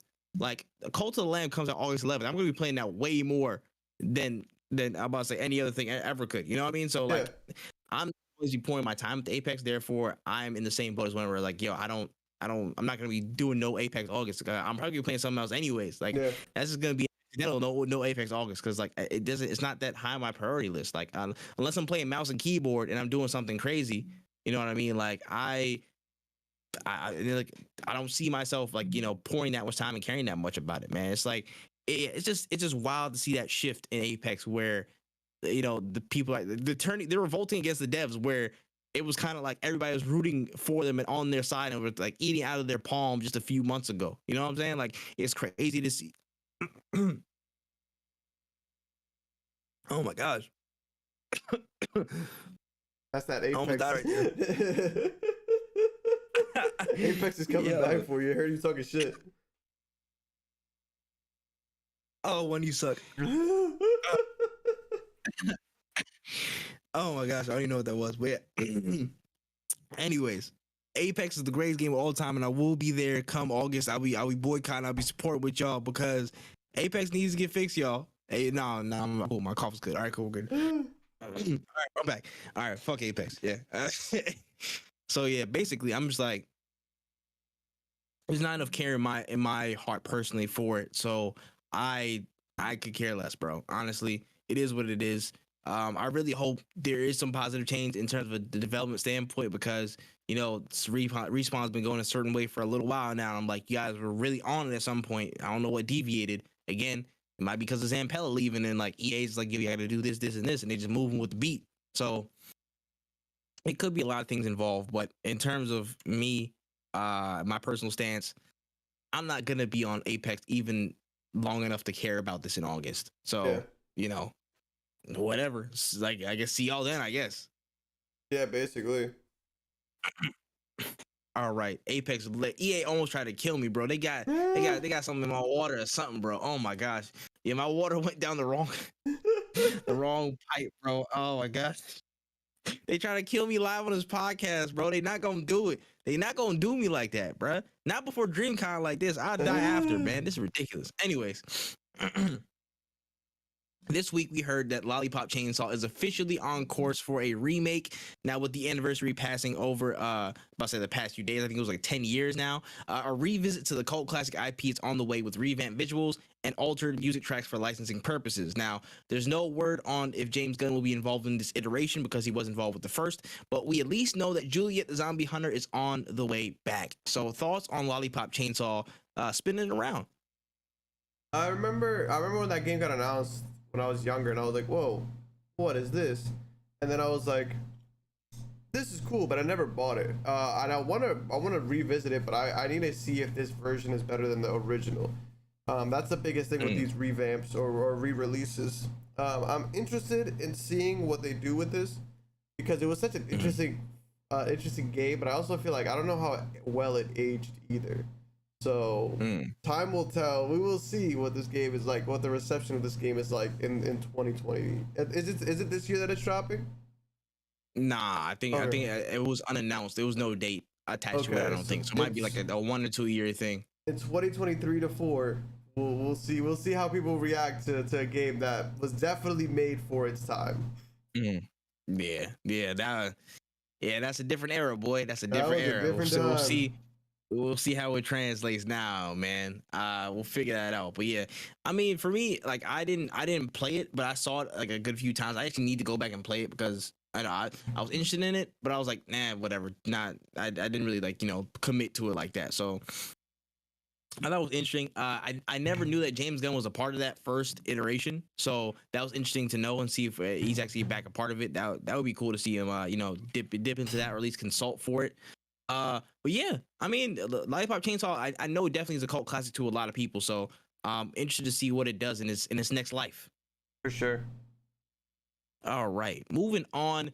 This segment we like to call the Trailer Trove, man. Everything from more watchable media, the animes, the comics, the TV and stuff like that, the watchable and readables and whatnot. We have 2 stories for the day, and I'm going to switch the order a little bit. First, in Marvel news, Kingsman and Rocket Man star Taron Egerton have apparently had conversations with MCU executive Kevin Feige over the potential of playing Wolverine in future projects. Now, Egerton was quoted saying, "I'd be excited, but I'd be apprehensive as well, because Hugh Jackman is so associated with the role that I'd wonder if it'd be very difficult for someone else to do it." Now, my question here is, would Taron be a good fit? How do y'all feel? How do you feel about these conversations going on so far? What's going on with the Wolverine talk, man? Hugh Jackman did an amazing performance. We cannot deny that. Could he do Wolverine? I have no fucking clue. I genuinely have no idea. But that's mostly because I never really seen him in that role. I also just don't know too much about the actor itself. I know that he was XC in Kingsman, right? Yes, he was XC. So when I see him, I think of Exy, which I know that he's an actor. He was acting to be Exy. Do I think he could pull it off? I think he could pull it off. Probably. I don't see why not. He'd have to bulk up a bit, like a good amount. Like, fucking. But I think like height wise, he's perfect. Like I know that like that's for some people that's a thing. That's like a sticking point. Yeah, Wolverine isn't tall. Like Hugh Jackman is fucking tall as shit. That was a mistake. Yeah, Wolverine's like 5'3", 5'4". Yeah, like that nigga is shorty. Yeah, so like at least height wise you do it. I don't know. Like I would like to see the audition tapes. Like because the thing is like we might be sitting like he can't do it and then he might fucking blow us away. Yeah. Because I don't want to hear anything about like facial hair. Elton John, bro. Yeah, he did Elton John. He got some range, bro. He got some range. He's got range, and that's the thing is like I don't want to see like there's certain things that like we shouldn't look at when we're looking at this. Like we shouldn't be like, oh well, what about the facial hair? Like that you can put that shit on. That's not that big of a deal. The hair, everybody can put that shit on. So I don't know. I'm not gonna say that I'm excited for him to be Wolverine, but I'm also not gonna say that I don't think he could do it either. Yeah, the jury's still out, bro. You gotta make him say "bub" 5 times fast, and let's see what's happening, bro. Let's suss it out that way. Yeah. You know, I heard some people talk about what's it called, old boy from The Boys, Carl Urban, potentially being one. I'm not sure if you've seen. Oh, go ahead. I was gonna say like he has like the facial structure and shit for it, but again like I gotta see the audition tape. I gotta see the audition tape. Facts. You're not wrong. And then Jared Kiso is also another one, and I don't know if you've seen the show Letterkenny, but he's that main dude off of Letterkenny. So the main dude from Letterkenny. Too. Wait. Yeah, the main dude from Letterkenny, the deadpan dude, the one that plays Shorzy as well. Is that him? Yeah, look at him. He's like, yeah. I low key. He's strong as shit in that show. At least for the episode I see, he does maybe. Low key. These some good picks. You know what I'm saying? Low key. I'm liking this short list, bro. This short list is much more doable than Dr. Doom, bro. Yeah. I'm about to say. I can see all of them playing it in a different way, but all of them look possible, and all of them look again at least decent. So, yeah. Let me see the audition tapes. That's it. Yeah. I agree. Let me see the audition tapes. All right, on to the last story of the trailer trove. We got a special one for this. I was waiting on Wen's opinion for this one, man. So we got word from Netflix this week that the Duffer Brothers, aka the people who made Stranger Things, have formed a new production studio called Upside Down Productions or Upside Down Studio or something like that. And they're already at work on a new slate of projects. And the most talked about report from Netflix was the news that they are at work over a new Death Note project. Now, this has been met with a lot of polarizing discourse, but the Duffer Brothers, the creators of Stranger Things, as a series, man, they're on the way towards a Death Note project. How do you feel about that, Wen? So here's the thing.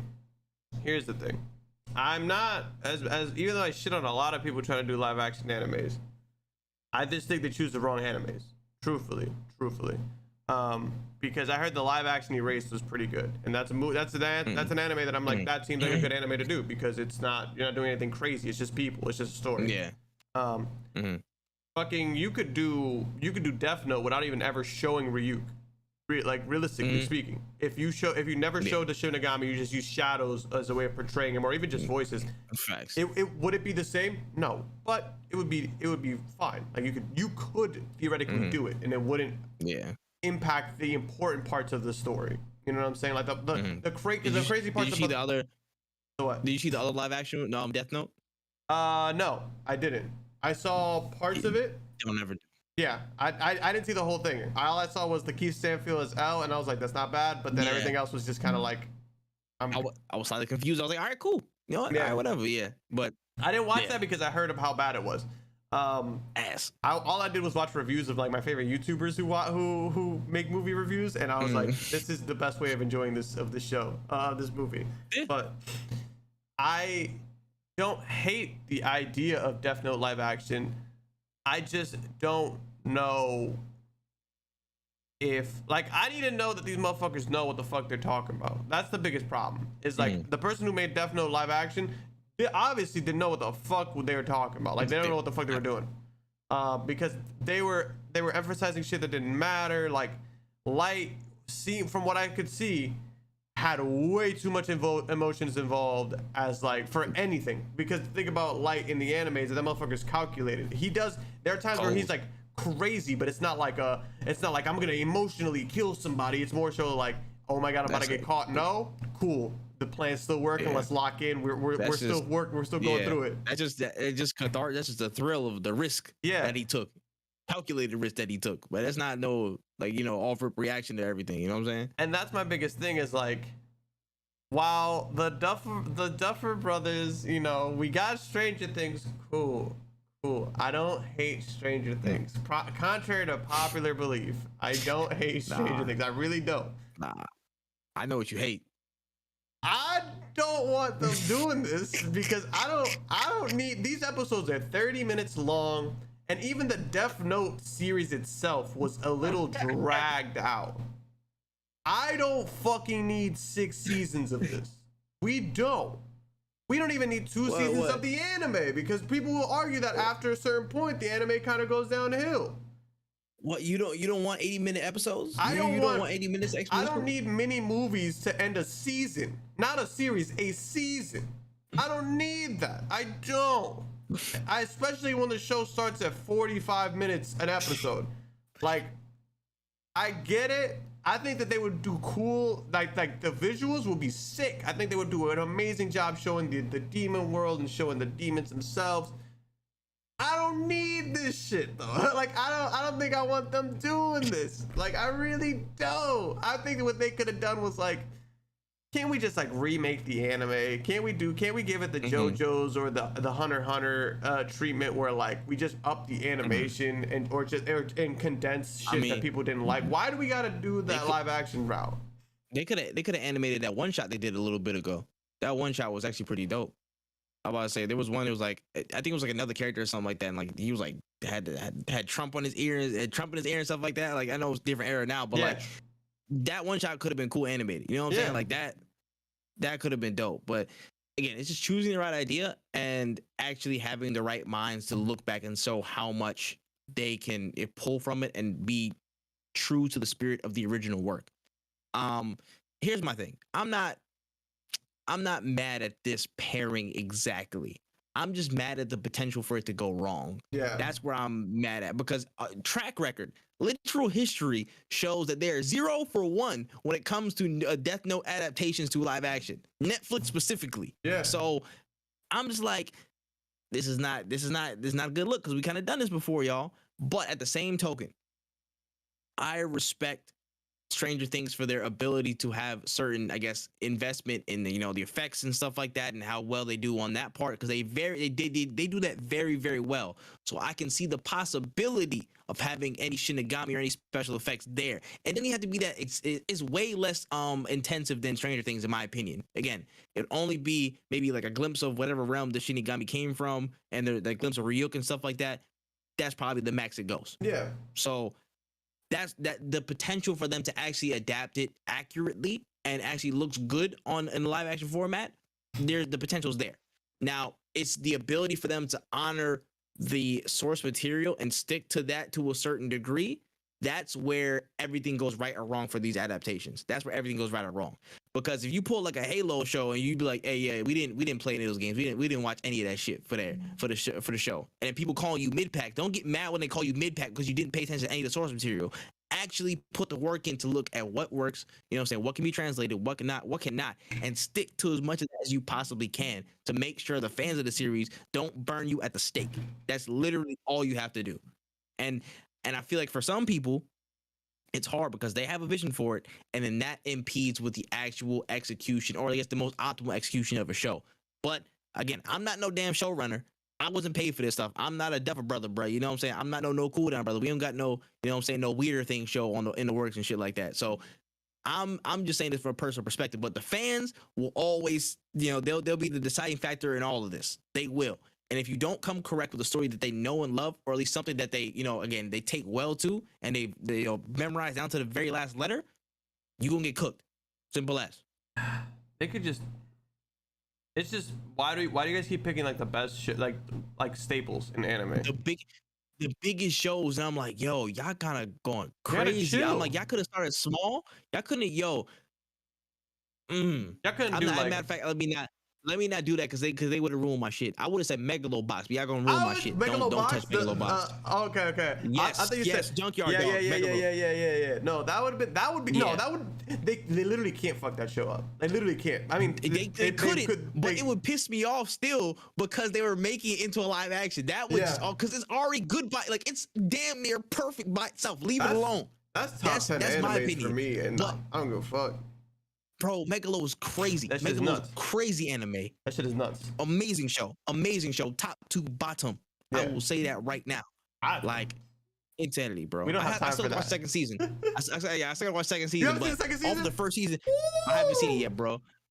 You gotta tap in. Was it 13? Is it 13 episodes? It's not long. It's like 13. I don't want to lie. I'll look it up. But that shit put it over the 13 top. Episodes. That should put it over the top for me. I'm telling you, bro. Okay, side note. This is my plan, though. I haven't watched anime in a good little bit, but I'm doing this. I'm watching Megalobox, which is like less than 20 episodes. I'm watching I think it was like another small one that I was gonna watch. I completely forgot the name of it. But then I'm gonna do that, and then go to Code Geass, do Code Geass, and then do a longer anime.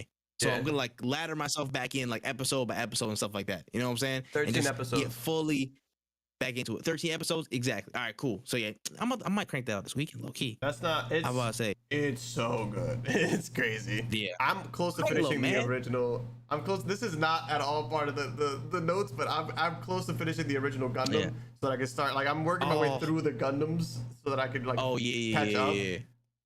Mm-hmm. Because I know Nijus was like, Gundam is my favorite shit, and I was like, I want to watch Unicorn. And he was like, Unicorn is like, I looked up and like Unicorn was like the end of that like the timeline. Oh, the arc. Well, wow. It's like there's a main timeline, and then like shit like Blood Orphans and Gundam Wing and Gundam Fighter. Those are all spin-offs. Like those aren't in the same universe. Oh. So I wanted to watch the main thing, and then I was gonna go back to the spin-offs and catch the deviations. Okay. I hear you. But yeah, I'm trying to get back into that. But yeah, like. I don't know how they would even make a Gundam as a live action show. I don't even know how they would do that stuff. But again, they just choose to go for the biggest money draws in terms of IPs. And it's a dangerous game you play because those people that made those IPs successful, those fans will burn you at the stake and they will cook you and they will tear you limb from limb if you mess up their stuff. 100%. So if I'm the Stranger Things people, I'm going to start consulting people left, right, and center. Like, hey, what do I need to do? What do I need to not include? What do I need to have? What not? You need to come correct with this. You could do hot take. You could do Yu-Gi-Oh, but like not like a Yu-Gi-Oh the way the original Yu-Gi-Oh was, which was like, look at this crazy monster I summoned. Like Yu-Gi-Oh GX, where it was about like the card effects and like how they work well together, as opposed to like big blue eyes white dragon. And like the reason just the monster itself. The reason I say Yu-Gi-Oh is because like that would be a good way of like having some episodes where people are just playing the card game, and then like have episodes where like you're showing the hologram, so that way you guys know how to work with the CGI and make the shit look good. Like have some experience under your belt with your production company or whatever the fuck. But there are animes out there that you could really just get into and make it work. Like you could do a Baki live action, even though that shit is fucking insane. You could do like nasty. You know what I'm saying? You could do ridiculous. There's so many. I thought y'all could have handled fucking Cowboy Bebop, but clearly I was wrong. No, but clearly not. Clearly not. I was wrong. Clearly not. I tell you, man, it's just it's like you're a human, right? And then you're trying to walk a goat trail on the side of a mountain, bro. Yeah. There's so much room for error. If you slip once, you will die. Your project will die. Yeah. You know what I'm saying? And you need to go consult the goats on how to walk and what steps to take and how not to fall. And even then, you still might flop because you're a human. Yeah. So it's like, y'all really got to be careful, man. Y'all got to really super get really in tune with what the fan base wants to see from a live action project. Some of them don't even want to see it at all. Trust me. Yeah. I'm one of them. But the fact that you're going through with this, you really need to tap in with consultants. You need to tap in with the creator and make sure that the mangaka, like, he knows whatever's going on in that project. You make sure he's tapped in all the way 100%. So there's no confusion on what's going on to make it as good as possible. Yeah. Crazy, man. Megalobox, man. I gotta watch that shit. Anyways, all right. That is the trailer trove, and we got a couple more stories to go. This next story, we got some word from Luminous and Square Enix that Forspoken has been delayed to January 24th, 2023, with internal consensus over polishing concerns cited as primary reasoning. Forspoken will take that patient route, although the game has all elements playable in this state. Got to be delayed, man. How do we feel about this one, man? If they're telling us the truth and all the things are playable, then it's just a thingy. I love that because that just means it's just bugs. And some companies will release the shits with the bugs, but I'd rather them iron that shit out. I don't mind. I don't have money right now. Like there's too much. There's a lot of shit dropping. God of War just got confirmed for November. Yeah, I'd push my shit back too if I needed the time. Why would I? Why would I want to compete? Like, what's the point of competing when you know that next year in January there's nothing dropping? Like, I just don't. There's too many months in the year where. Yeah, they're competing. The only thing they're competing with is Dead Space, but I don't know if that's like the same. They're not. Like, they're not competing with Dead Space. That shit doesn't. They just released in the same month. No, yeah. I'm just saying. I'm saying in terms of games. Just generally. What's the have you seen the Dead Space trailer? Did they drop one yet? Yeah. Okay, then I'm fucking they up. drop like hella. They drop hella dev diaries and stuff like that. They drop like hella in like gameplay, like pure gameplay shit. I forget that I watch trailers, as I found out with Ragnarok. So that's a common thing. I watch so many trailers that I forget that sometimes they actually do make trailers for the shits. But I don't see that as a huge overlap. Mostly because what's dropping in February? Is there anything dropping in February? Yeah, hell if I know right now. Off the top of my head, So if you're dropping late January and nothing's coming out in February, you might get scooped in the early February. That's how I would do it as a gamer. That's what I would be like. Oh, nothing's dropping in February. Yo, I miss Forspoken. Let me cop that if I'm a huge Dead Space fan. But again, like we said, we don't want bad games. So yeah, fucking take the shit out of your time because I don't have a lot of money to be spending on every single game that drops this year. Yeah, no, apparently they have a gap in February because nothing else drops. In January, it's only Forspoken and Dead Space, and then the next major thing is March and Resident Evil 4 Remake, March 24th. Yeah, you're drop that shit in February or January. Yeah, that actually is that's probably the best time they could probably even announce it because as soon as you get to March, it's gonna be it's hell to pay. So yeah. January or February is probably the best time to even do that. But yeah, shout out to Forspoken, man. Again, that I think the kicker in that statement was the fact that every game element is playable and they have the whole base, their foundation set. That is very encouraging news, and I'm glad that they're still taking the time to polish and make sure everything is as smooth as possible. Because again, my major concerns still remain the same, and I feel like that's down to polishing, optimization, and bug fixes. Making sure the frame rate runs smoothly, making sure the world is like not slowing down at any points, making sure again the potential game-breaking glitches and stuff are eradicated, they're squashed. Yeah. So this time period is going to be really crucial for them, of course, and it's also going to be really beneficial. I think they chose a smart time to again move their game to, because again it gives them a little bit of space and breathing room in terms of the next year, because 2023 is going to be stacked. So they picked a really smart time, and I feel like people wouldn't mind it. Again, you got hella stuff dropping before in September and October right around it, and then you got November, December, all these games are dropping for 2022. You know what I'm saying? There's still a good bit to go, so they probably would have got lost in the shuffle more often than not. So I think it's a smart move, and it's one I think that will benefit everybody in the long run, because I want this game to be great. You know what I'm saying? I love when Square Enix games hit, so this one is definitely no different. Yeah, I think it'll be a good game. I just need them to make sure that the shit works. That's the biggest issue, is making sure that it works. Literally, please optimize. You got a whole stretch, like literally 6 months to go. Just keep optimizing. All right, and on to the last story of the day. Ubisoft announced right after the Skull and Bones announcement of a Ubisoft Forward, another Ubisoft Forward on September 10th that will be a multi-game showcase. Again, just showing off a lot of the games. They made a statement that they want to get back to that mainline success and a lot of mainline high-level growth with some of their IPs and projects. So there's been a lot of buzz and potential of, I guess, predictions of what's been going on and what they might show. And as of late, they're not on the hottest of streaks. They're on a pretty cold streak, if you ask me, with a lot of news stories, and the game releases haven't been up to the biggest of pars. How do you feel about this upcoming multi-game show in terms of the importance of momentum for Ubisoft, and what do you want to see there? If they're not releasing a new Splinter Cell game, there's no point in having this. If they're not dropping Rayman, if Rayman isn't the first thing they announced at the thing, I really could care less. Like if it starts off with Just Dance, I'm gonna fucking blow up the planet. I cannot stand every single Ubisoft event that they used to have started off with Just Dance as if we didn't know a new game was coming. We know. Stop wasting time. They had all the dancers. They had niggas in bunny suits. They had the whole 9 for Just Dance. I was like, bro, y'all tweaking. You guys hired a whole marching band for this, and all you're announcing is Just Dance, Raving Rabbits, and like that Starlink game that nobody played. So please save us a lot of time. Do not announce things we know are coming. Hit us with the shit that we've been asking for. And no, that does not mean Far Cry 7. Please, for the love of God, take like a 5-year break if you need to, because I haven't heard a damn good thing about Far Cry since 3. And I'm a Far Cry fan. I've played all of them except for 6, and I refuse to buy 6 for anything lower than 30. Anything above $30, I'm not paying for that game, because there just isn't a big reason for me to like. Every time I talk about Far Cry, they're like, "Yo, you played 3?" I'm like, yeah. They're like, oh, well, then you don't really need to play the other ones, because they're all just 3 with a different bit, like a little mix and match of other shit, but it's not good enough to really validate a whole new game.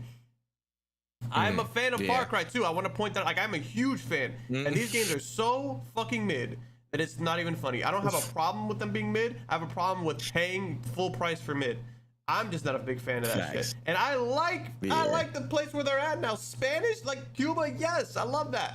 This shit, I don't, whatever. Anyways, besides the point, I need Rayman, I need Splinter Cell. Raving Rabbits are sick. That's like probably the best Ubisoft game that's come out in a while.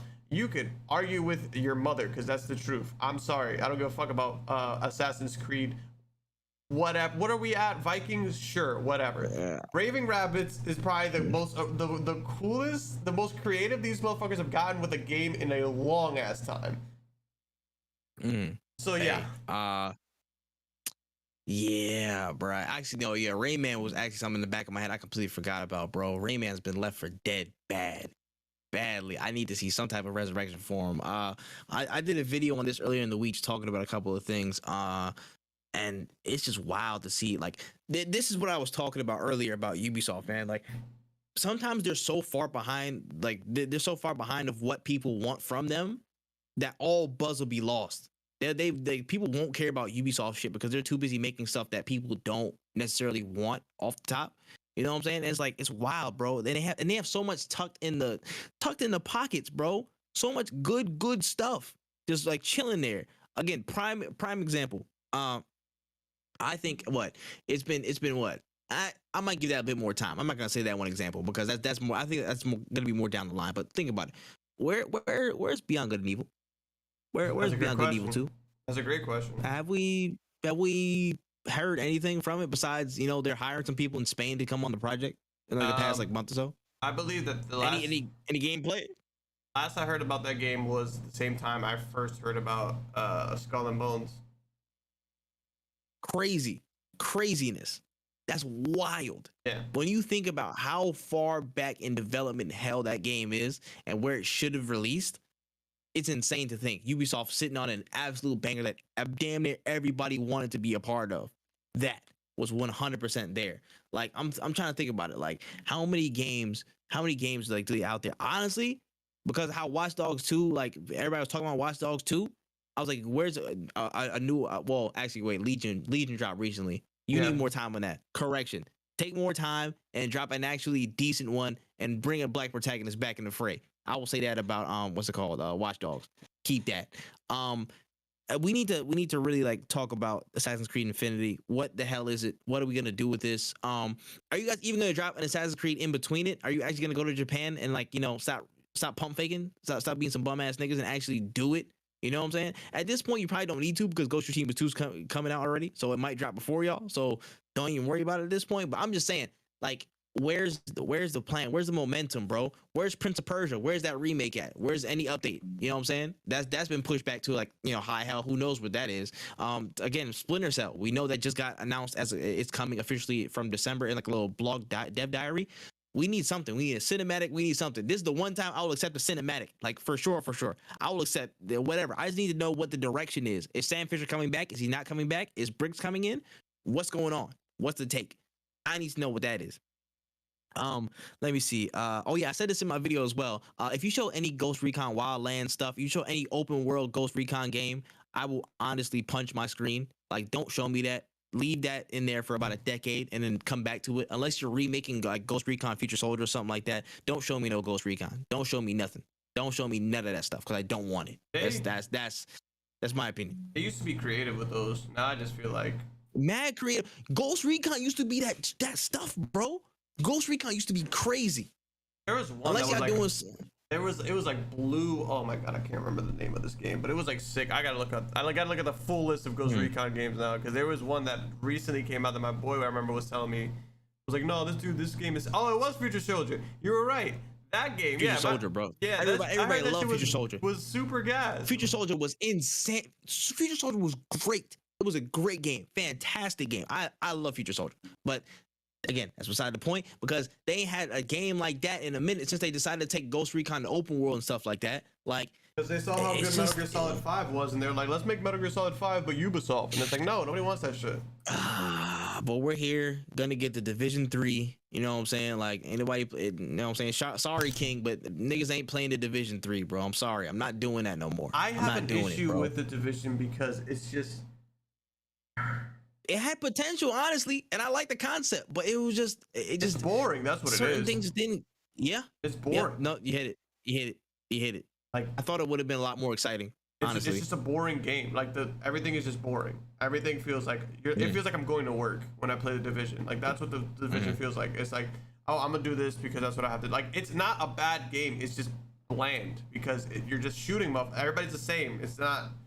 They were gonna go for a third-person cover-based Destiny, which is cool, but Destiny has like variety in their enemies and like all the cool shit. Like this is just, it's okay. Like, it's not bad, but I'm not paying $60 for an okay game.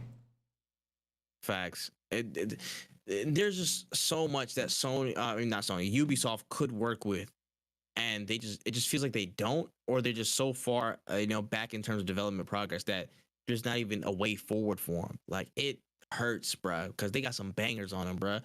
Like, it's ridiculous.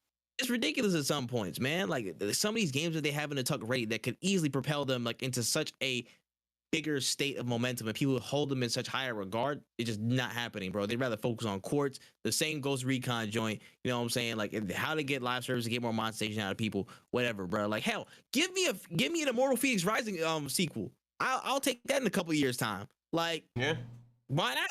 Why not? It's just a lot of stuff that they could do that they're not doing. And what's a new For Honor?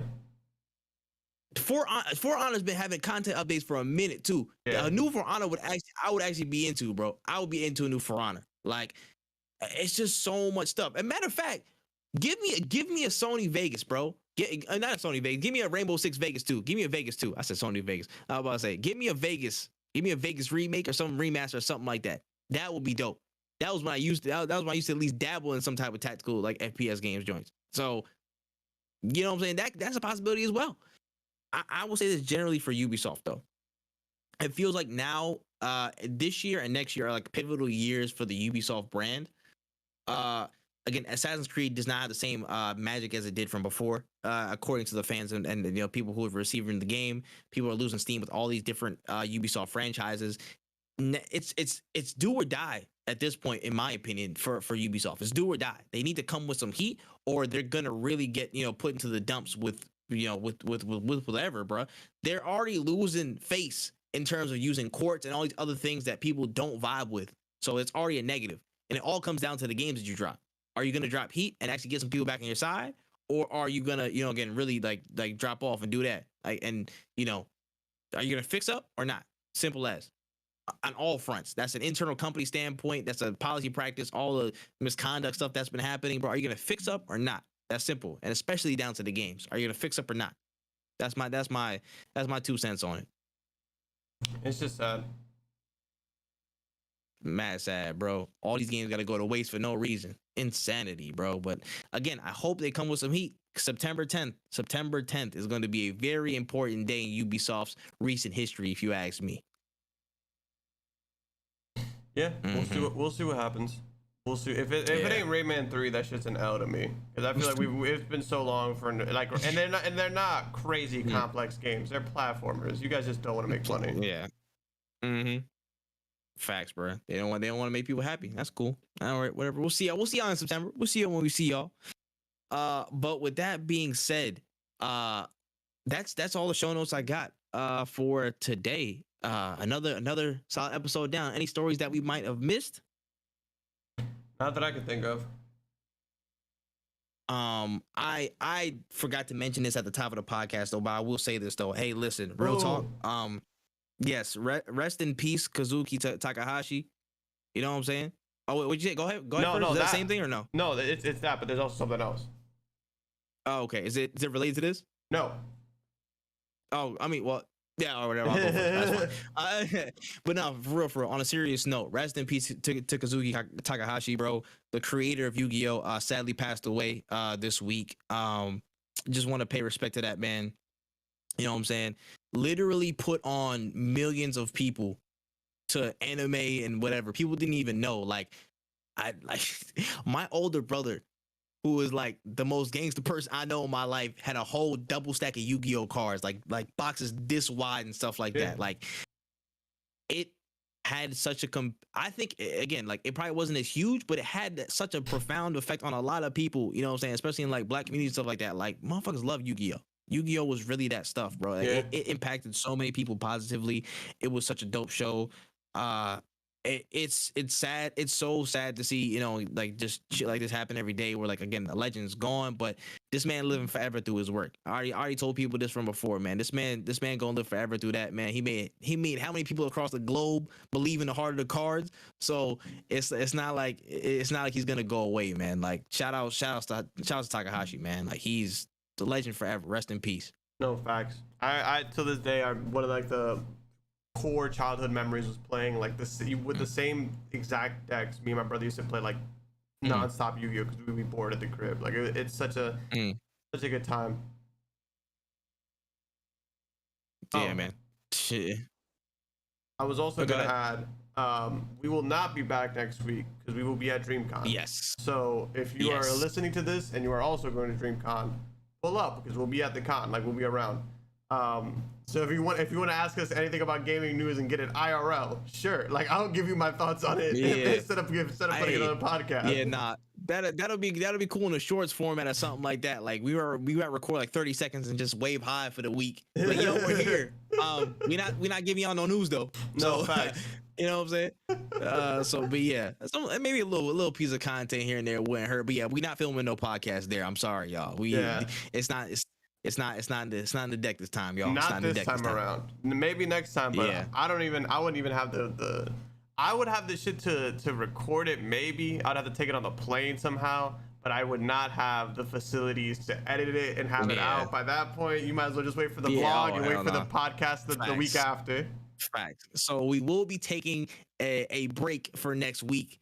We will be back in the following week and just picking stuff up. But yeah, DreamCon stuff. If anybody's going to be out at DreamCon, make sure you come, you know what I'm saying, rock with us. If you see us on the show floor, you know what I'm saying, give us a wave. If you see us outside, you know what I'm saying, dap us up, dudes, want to say hi. You know what I'm saying, or fist bumps actually primarily. They prefer fist bumps. If you want to get a picture of me without my mask on, catch me outside the convention center. I will not be taking my mask off. Please, outside. Yeah, let's do it with a space, please. But yeah, DreamCon's gonna be super fun. Absolutely, please. You know what I'm saying? Like, have some shame, y'all. But we definitely gonna be there. I know me personally, I want to do like a couple little like, you know, like just little shorts contents thing. Nothing. I mean, maybe some no cooldown related, maybe sometimes not. But I'm definitely gonna be vlogging stuff. I know Wednesday's gonna be vlogging stuff. Yeah. There's gonna be a lot of content on everybody's, you know, personal channels. You might see some no cooldown stuff on the Twitters and whatnot. Yeah. It's gonna be a 5-star trip. It's gonna be a 5-star experience. And make sure you rate this podcast 5 stars because it is 5 stars. Damn it. Go on all audio platforms, specifically Apple Podcasts and Spotify, to rate this 5 stars. Make sure you go share it around with your friends. It's on Anchor, it's on Google, it's on Stitcher as well. You make sure you don't miss it. Make sure you share it around, show love, man. Again, make sure you rate it 5 stars. And with that, closing notes went easy. Yes. That's your closing note? That's it? Yes. My closing note is definitely drink your water. If you're going to the con, take a shower before you get there. Take a shower after. Please. Wear deodorant. And Please. We'll catch you there. We're definitely. I'll be handing out the fist bumps. And yeah, I'll catch you guys in Texas. Hey man, that's real. That's real, man. And my closing note is if there's any Houston hotties that you know what I'm saying, migrated to Dallas, you know what I'm saying, we out there, we just chilling for the weekend. So you want hey yo, listen, bro, I gotta get my shit right, bro. Wait till Tuesday and Wednesday, bro. Already scheduled my haircut. I'm about to say I'm gonna get my edge up real quick, about to get my hair done. It's about to be I'm about to look like a real whore, bro. That's crazy. Hey. All for the cause, baby. I can't wait. Well, yeah, man. Make sure you guys follow on all podcast platforms. Just search No Cooldown on any audio podcast platform: Apple, Spotify, Stitcher Radio, Google, and Anchor, of course. Make sure you follow the video version and check out Wotaku channel. That's WOTAKU channel. Check out When Easy on all social platforms for more content, more wonderful content. Check out That Man Tripp on all social platforms and on YouTube for more dope content. Make sure you check out Growth as well. You know what I'm saying? It's gonna be a good next couple of weeks, man. You guys don't want to miss any stuff from us. But that has been No Cooldown for episode 30, and we are out of there. And we're good. Ugh. And we're good, man. And we're good. Nah, I'm definitely, you know what I'm saying, I'm gonna be a whore. Yeah. I'm gonna be wearing whore attire. I'll tell you that. Right now. That's funny. Hoochie daddy shorts on deck. You damn right. This man said get the Anderson Paak perm trip. I'm gonna carry the Anderson Paak wig. I'm gonna carry the Anderson Paak wig in the shade. Just walk in. That was good, baby. That would be a funny ass cosplay if we went as a Silk Sonic. That would be hilarious. I don't got the money for that shit right now, but that would be hilarious. Yeah, but that would be low key hilarious. We gotta put that in the back pocket. We gonna put that one in the back pocket for sure. Oh my, that's hilarious, man. But yeah, we here, bro. We did it. Damn it, that's 30 episodes, man. Damn. Yeah, it just hit me today that I was like, wow, we're not doing a podcast next week because we're gonna be at DreamCon.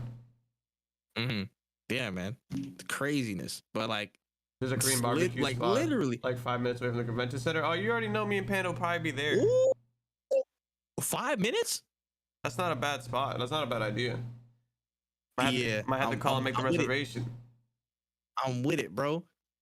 I'm with it. So I can go promote all the glories of Korean barbecue in person, bro. I love Korean barbecue. Amazing. It's amazing. But yeah, we'll definitely be around. So if you guys see us, but I'm gonna throw this bad boy to cheese because I still gotta go back to work because we took a nice little 2-hour lunch break for the podcast. So thank you guys for stopping by. I will catch you guys next time. Wotaku out.